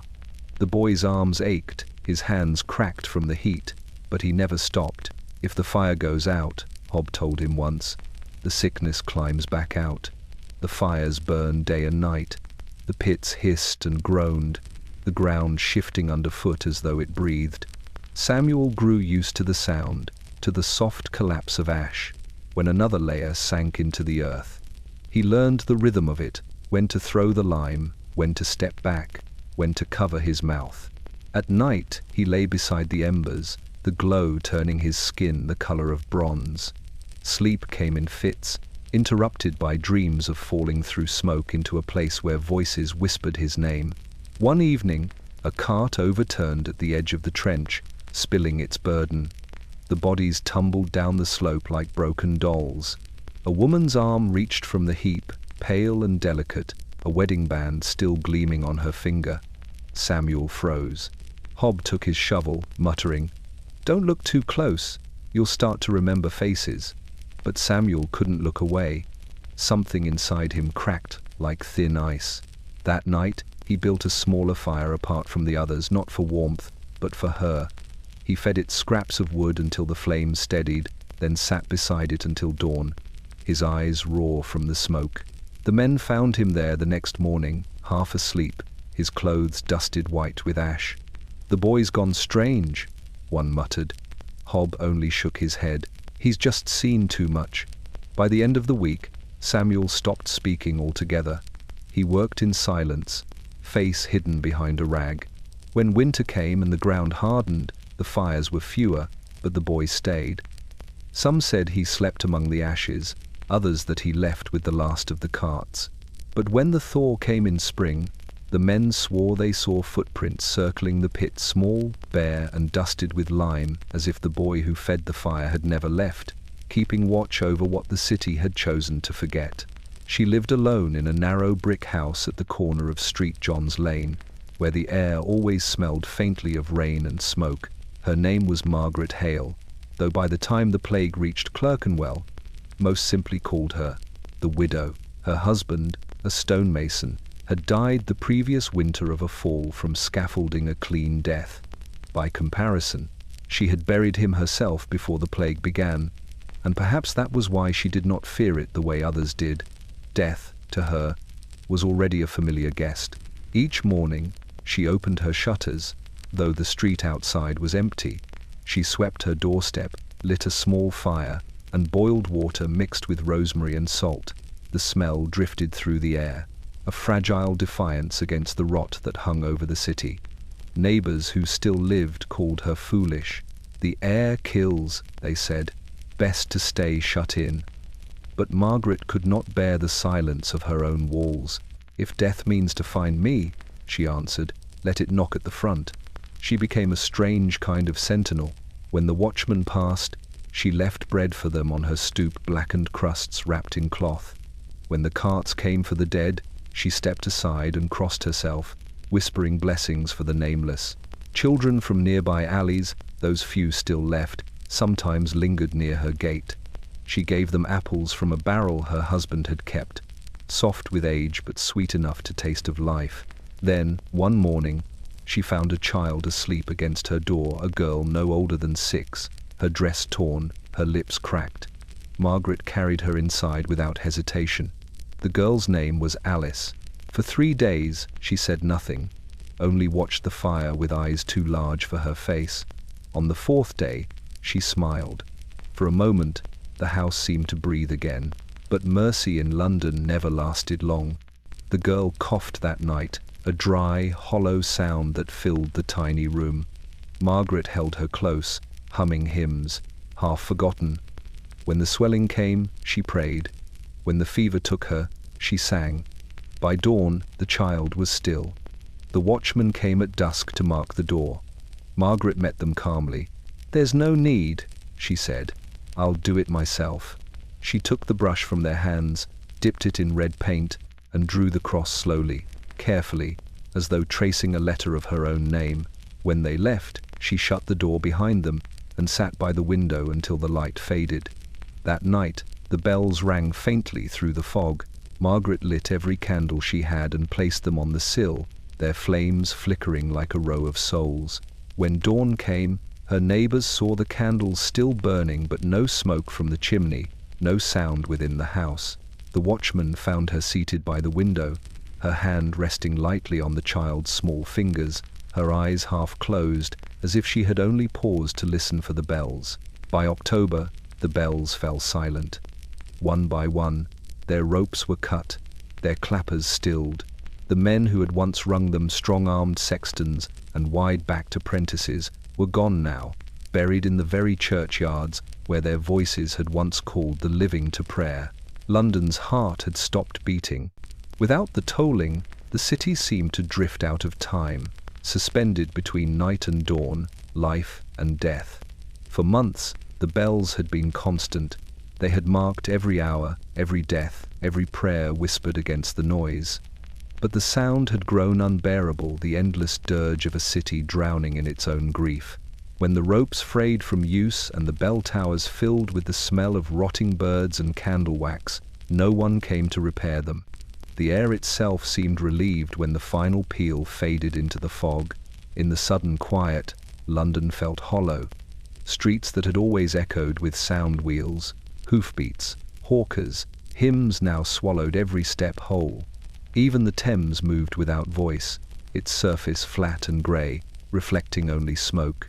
People spoke in murmurs, if at all, afraid that any noise might break what fragile calm remained.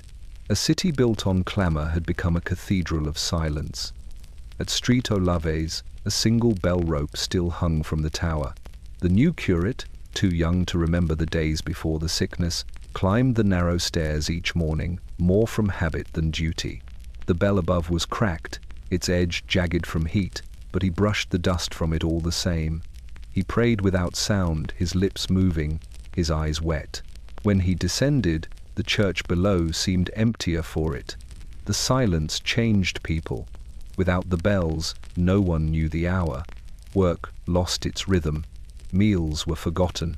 Time blurred into a grey stretch of waiting. Some said they could still hear the bells in their dreams, faint and far away, tolling beneath the river or behind the walls. Others woke gasping, certain they had been called by name. The children who survived learned the silence as language. They played without shouting, walking barefoot so their steps would not echo. A few drew bells in chalk on the walls, white outlines smeared by rain. The watchmen passed them without comment, heads bowed. They too had learned that quiet was the only mercy left. One evening, a storm rolled in from the east. The wind tore through the towers, whistling through the cracks where the ropes once hung. For the first time in weeks, London heard something like a voice, not a bell, but a memory of one. The sound carried down the river, soft and strange, like the city exhaling at last. No one looked up, no one dared to hope, but for those who listened closely, it was enough, that hollow note of air moving through emptiness, a ghost of bronze reminding them that silence too could ring. When the plague first began, the people had prayed for warmth, for the sun to rise high and clear, to chase the sickness from the damp alleys and the river fog. But when summer finally came, it brought no mercy. The heat settled over London like a fever that refused to break. The air thickened, slow and breathless, until even the wind stopped moving. By June, the city felt trapped inside its own lungs. The fires that had once burned to cleanse the air now smouldered uselessly, their smoke hanging low, turning the streets into grey tunnels. Windows were thrown open, yet no fresh air came, only the smell of death ripened by the Sunday. The river steamed. The cobblestones grew hot to the touch. Bread spoiled in a day, meat in hours. The very flies that had swarmed over the dead now fell lifeless in doorways, their tiny bodies curled and brittle. In Holborn, a doctor collapsed in the street while crossing from one patient to the next. His apprentice dragged him into the shade, but the man's lips had already turned blue.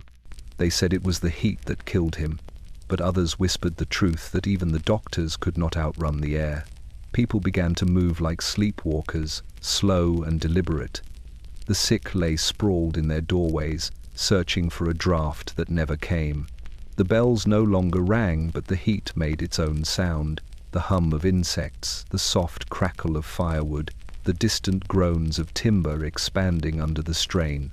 Even the rats grew sluggish, their grey bodies stretched beneath the shadows of wagons that no longer rolled. At night, the temperature did not drop. The sky glowed dull red from the fires in the pits beyond Finsbury. From the rooftops, the city looked like a single ember refusing to die. The stars vanished behind the haze, and the moon appeared distorted, pale and swollen, a ghost watching over a world that could no longer breathe. A family near Bishopsgate tried to flee. They packed what they could carry and left under cover of darkness, walking east toward the countryside. But when they reached the gates, the guards turned them back. "No one leaves," they said. "The sickness rides with you." The family stood in the road for a long time, staring at the walls that hemmed them in. Then they turned and disappeared into the smoke. No one saw them again. By August, the air grew so hot that the candles melted where they stood. The water in the basins turned cloudy and still. People stopped speaking of deliverance and began to speak of endurance instead. "If we can last till autumn," they said. But even their voices came out weak, swallowed by the heaviness pressing down from the sky. The city waited for the wind. It did not come. The sun beat down, relentless and unmoving, and London, once loud, proud, alive, lay still beneath it, panting softly in the heat like an animal too tired to rise. By late summer, exhaustion had become a kind of trance. London no longer felt awake, nor truly asleep. It drifted somewhere in between, caught in a fevered half-dream. The living wandered through the fog like somnambulists, repeating old habits long after their meaning had gone. Bakers rose before dawn, though their ovens were cold. Merchants stood before empty stalls, calling out to no one. The city moved on instinct, like a body whose heart still beat, though the mind had long since left. At night, the silence deepened until sound itself seemed to fade from memory. The wind carried whispers that had no source, snatches of laughter, the faint roll of unseen wheels. Some said it was the ghosts of the dead, replaying their days, returning to their shops, their doorways, their beds. Others swore the city had begun to dream of itself, replaying fragments of what it had been before the plague. The watchmen, those few still left, spoke of strange sights. They saw lamplight burning in windows of houses long abandoned, then vanish when approached. Doors creaked open without touch, and somewhere in the darkness, footsteps echoed where no one walked. One swore he saw a line of people crossing Cheapside just before dawn, silent figures dressed in rags, moving toward the river. When he called out, they turned in unison, their faces pale and blurred as smoke. By the time he reached the corner, the street was empty. Even the river began to change. On still nights, the Thames shimmered as though lit from beneath, its surface quivering like the skin of a living thing. Fishermen who lingered after curfew said they saw shapes beneath the water, faint and human, drifting with the current. They spoke of voices rising from below, singing wordless hymns that made the air tremble. "The river remembers," one whispered. "It dreams of everyone we lost." Those who still kept journals described the feeling as unreality, as though the city had slipped from the world entirely. "I walked to market," one woman wrote, "but it was like walking through smoke. My feet touched the ground, yet it felt as though I floated. The houses leaned close, whispering names I did not know." Her handwriting grew smaller with each line, until it ended mid-sentence, the ink trailing into nothing. The plague had taken more than bodies. It had taken boundaries. Night bled into day, death into life, memory into imagination. And so, the streets began to dream of laughter spilling from taverns, of children chasing dogs through the lanes, of bells that once sang over the rooftops. In those dreams, London still lived. But dreams, like fever, burn bright before they die. One morning, the city woke to find the fog heavier, the air colder, the silence absolute. The watchman said even the echoes were gone. Whatever the city had been dreaming of, it had ended, and when it opened its eyes again, there was no one left to tell what it had seen. He was known simply as Paris, a bookseller who lived on Fleet Lane, not far from Ludgate. When the plague came and the streets emptied, he stayed. His neighbours fled to the countryside, leaving their doors unlatched and their windows gaping. But Paris remained among the dust and silence, insisting that a man must not abandon the city that raised him. "If London dies," he said to no one in particular, "it should not die alone." His shop smelled of paper, ink, and smoke. The shelves, once crowded with the chatter of customers, now stood like headstones, tall, solemn, waiting. He swept each morning as he had always done, though the floor gathered dust again within the hour. The flies came thick in the heat, their droning the only sound left in the room. Still, he opened the shutters at dawn and closed them at dusk, as if routine could hold back decay. At first, people came to him, a priest searching for old scriptures, a widow wanting hymnals to burn as kindling, a doctor who claimed words were the only cure left, but one by one, they stopped coming. The streets grew too dangerous, the air too foul. Paris began speaking to the books instead, his voice soft, careful. He read aloud to the empty chairs, passages of sermons, sonnets, and histories. The words rolled through the quiet like prayers that no longer believed in heaven. When the bells stopped ringing, he wrote his own records in the margins of his books. No carts today. The wind is still. 2 more doors marked on Fleet Lane. The ink bled when the damp crept in, turning his notes to bruises across the pages.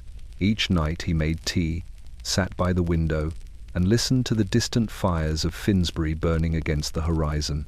"It is not the end," he murmured, "only a long forgetting." One evening, a woman knocked on his door. She wore a veil and carried a bundle. "For the dead," she said, placing it on the counter, a Bible bound in cracked leather. He loved this book. Her hands trembled. Paris wanted to offer comfort, but the words caught in his throat. When he looked up, she was already gone. He stayed through the worst of it. When the rats came, he shared his bread with them. When the sky turned red with smoke, he read by the light of the fires. The city changed around him, its breath growing slower, its walls softer with rot. Still, he refused to leave. One morning, the shop was found unlocked. The shutters were open, the counter swept clean. A single candle had burned itself to a pool of wax beside an open book, Milton, the line underlined twice. "They also serve who only stand and wait." The wind turned the page once before the wax hardened. Outside, the city exhaled, as if grateful that at least one man had stayed to listen while it faded. It was the last Sunday of September when they found her. The city had been half asleep that morning, wrapped in the grey silence that followed too many nights of fire. A watchman named Abel, making his rounds near Bishopsgate, turned down a narrow alley he had walked 100 times before a corridor of leaning walls and shuttered windows where even the rats had grown scarce. At first he thought the small shape by the wall was a pile of rags, some cast-off laundry or forgotten bedding, but when he lifted his lantern, he saw a face. The child couldn't have been more than 8.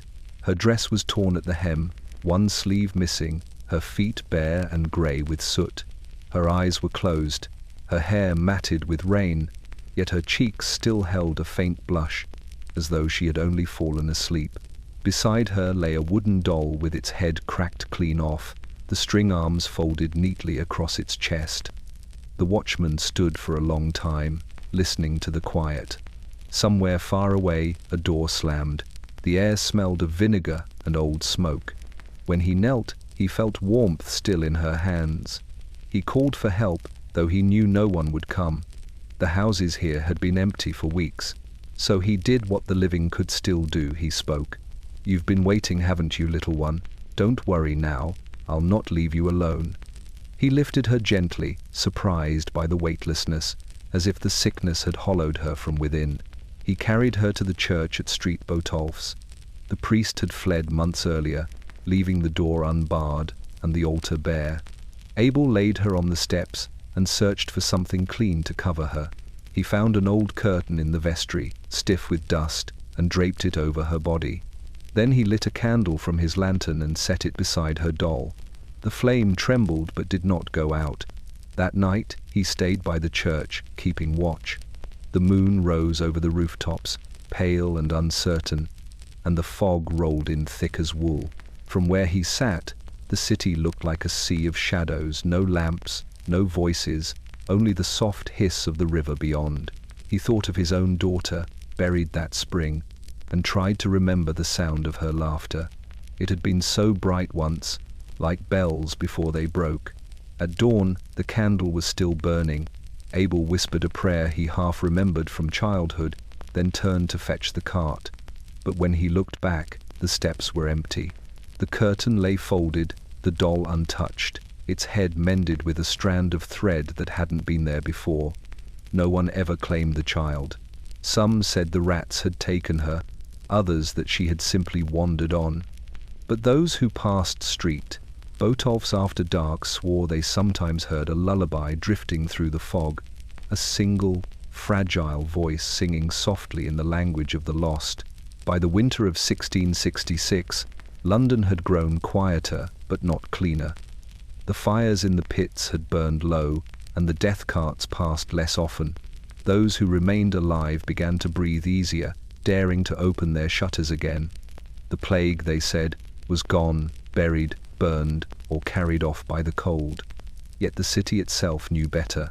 It had learned to hide what it could not destroy.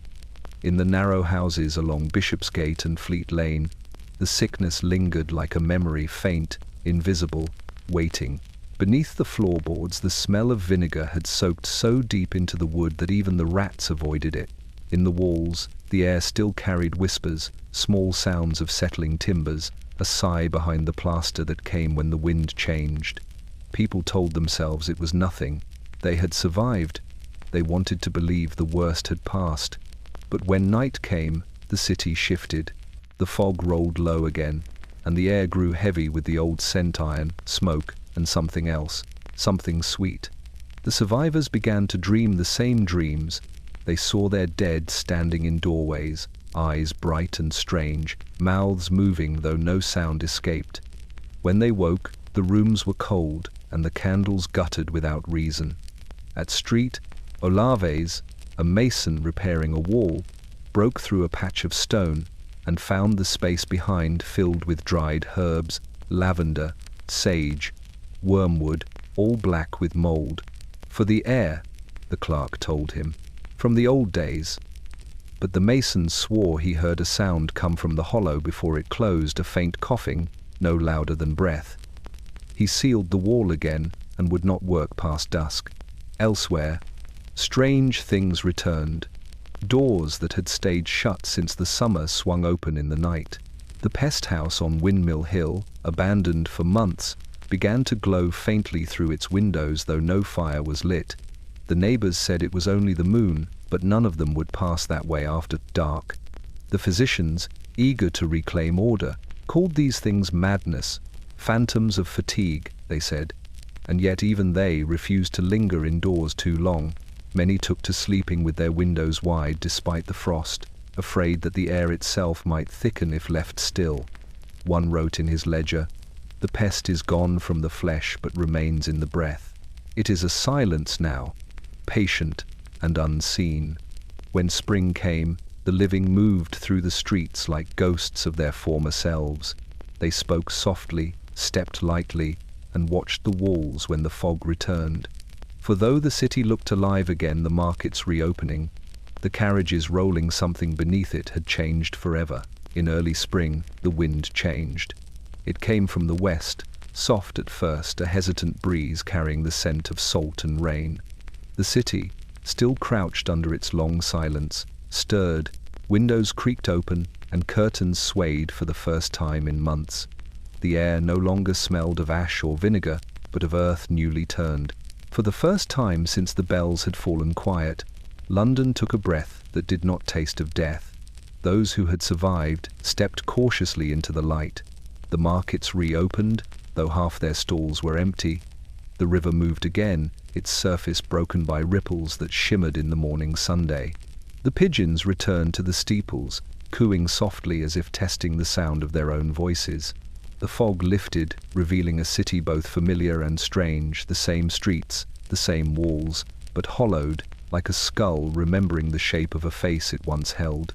The people spoke of the wind as though it were a living thing, a spirit of mercy passing over the ruins. It came through every window, carried through every narrow lane, stirring the dust that had settled on the doorways of the dead. Housewives hung linens from their sills, letting them billow like white sails. Children ran through the streets, chasing scraps of paper that tumbled along the cobbles. Even the watchmen smiled. But with the wind came something else, a faint unease, a sense that the city's quiet had been too long, too deep to break so easily. The sound of laughter, though welcome, echoed strangely between the walls. The air moved differently now, as though remembering where it had been. Some swore that when the wind rose at dusk, it carried other voices faint, whispering, like those of the unburied, calling through the alleys they once walked. At St. Paul's, a priest climbed the tower to give thanks for the wind. From there, he could see the whole city laid before him, a patchwork of grey roofs and blackened fields stretching to the river.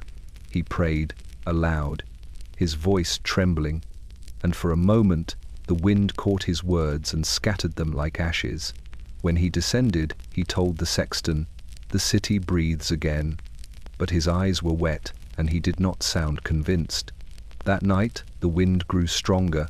It swept down from the hills and through the broken streets, rattling shutters and lifting the ashes from the old burial grounds. The smell of salt gave way to something older, dry earth, stone, and faint traces of smoke. It roared through the empty pest houses and whistled through the chimneys, stirring embers that should have long been cold. And then, as suddenly as it had come, the wind fell still.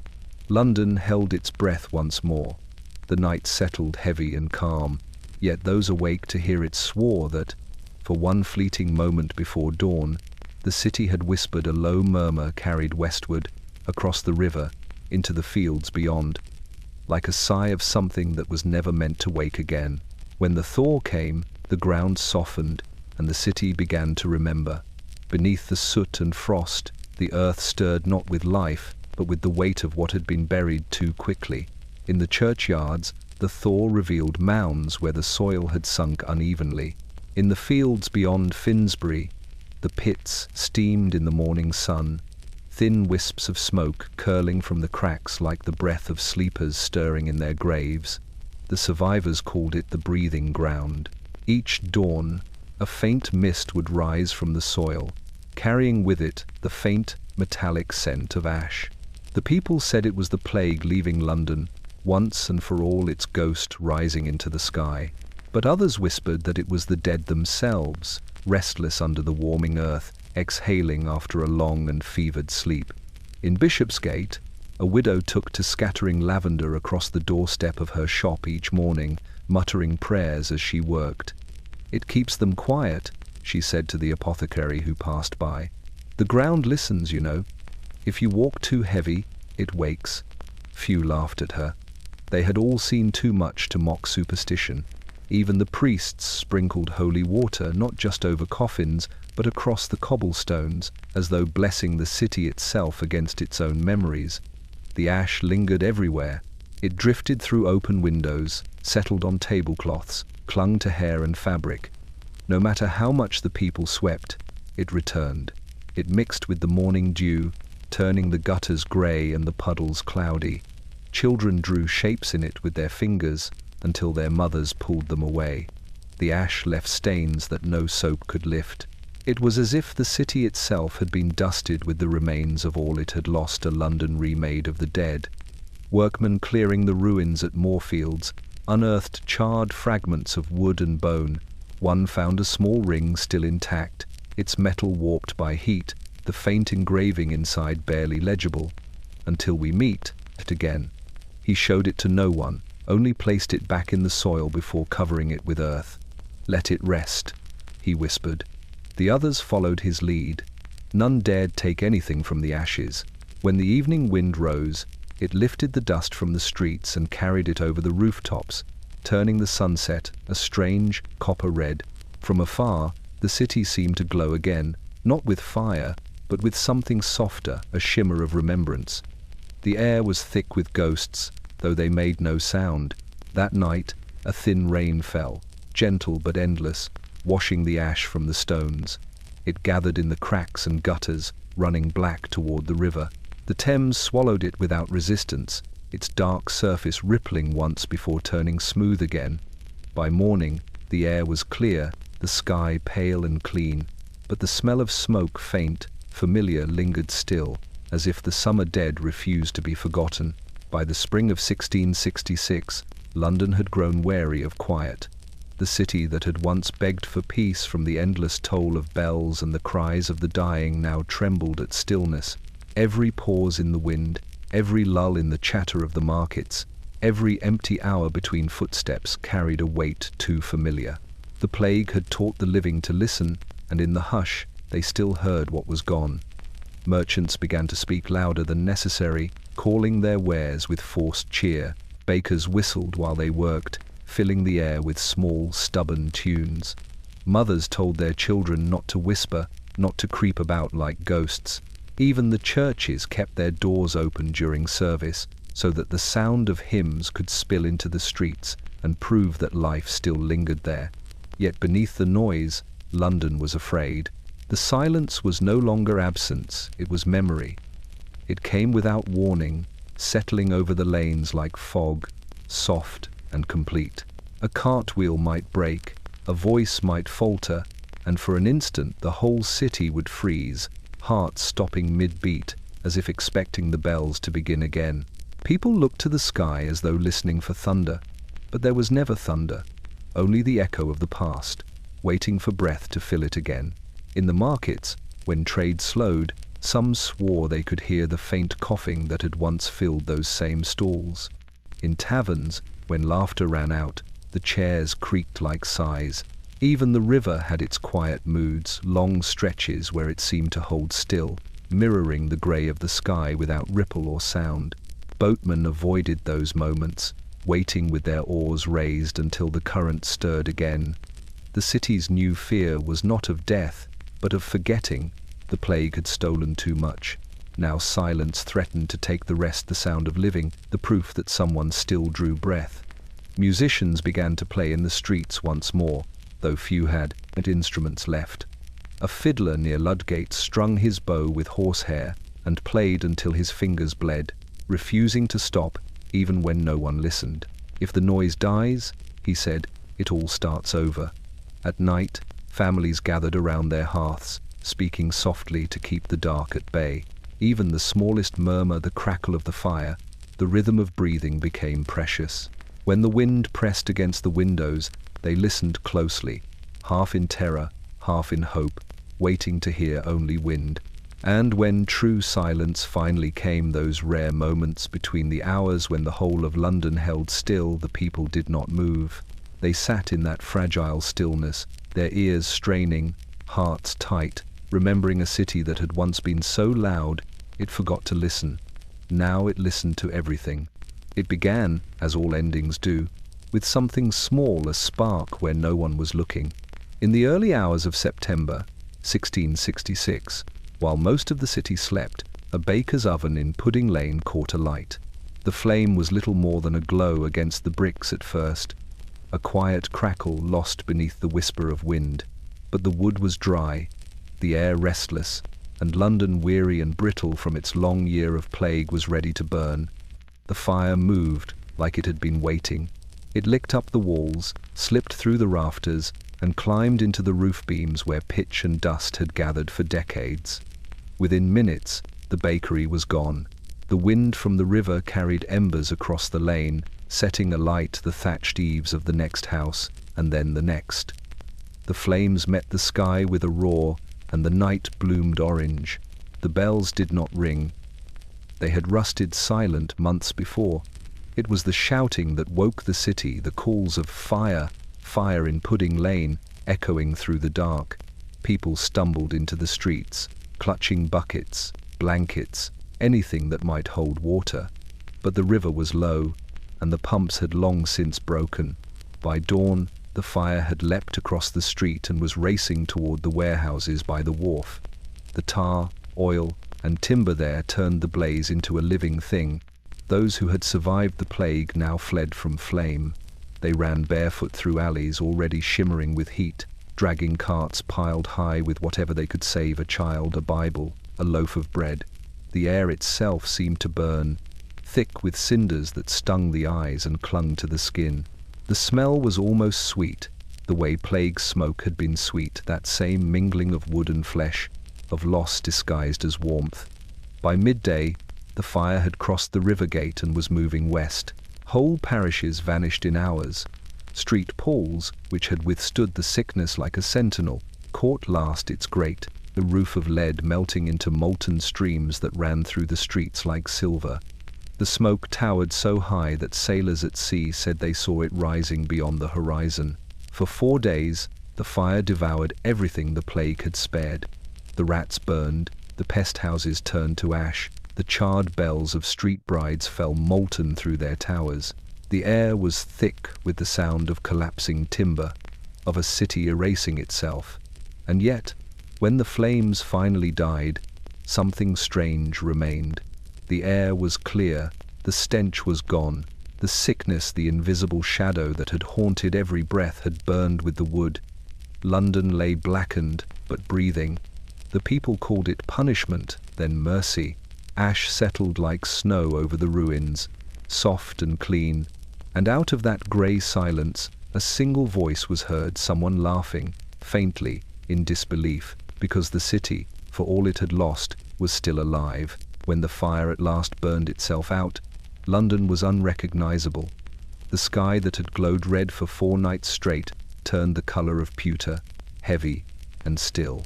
The wind, which had carried flame from roof to roof, now drifted aimlessly through the ruins, stirring flakes of ash that fell like a slow grey snow. What had once been a city of spires and sound was now a wasteland of stone and shadow, silent but for the faint crackle of cooling timber. The people returned cautiously, picking their way through the rubble, as if afraid the earth might still be smouldering beneath their feet. They found nothing where their homes had stood.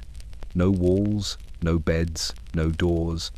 Only fragments, a scorched kettle, a half-melted spoon, a child's shoe turned to charcoal.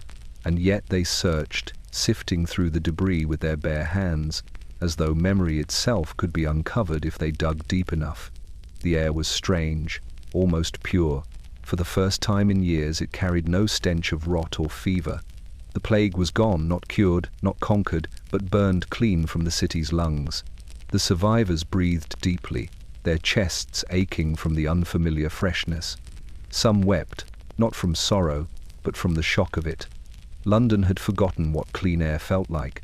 Church bells lay shattered among the ruins, their bronze pooled into frozen rivers.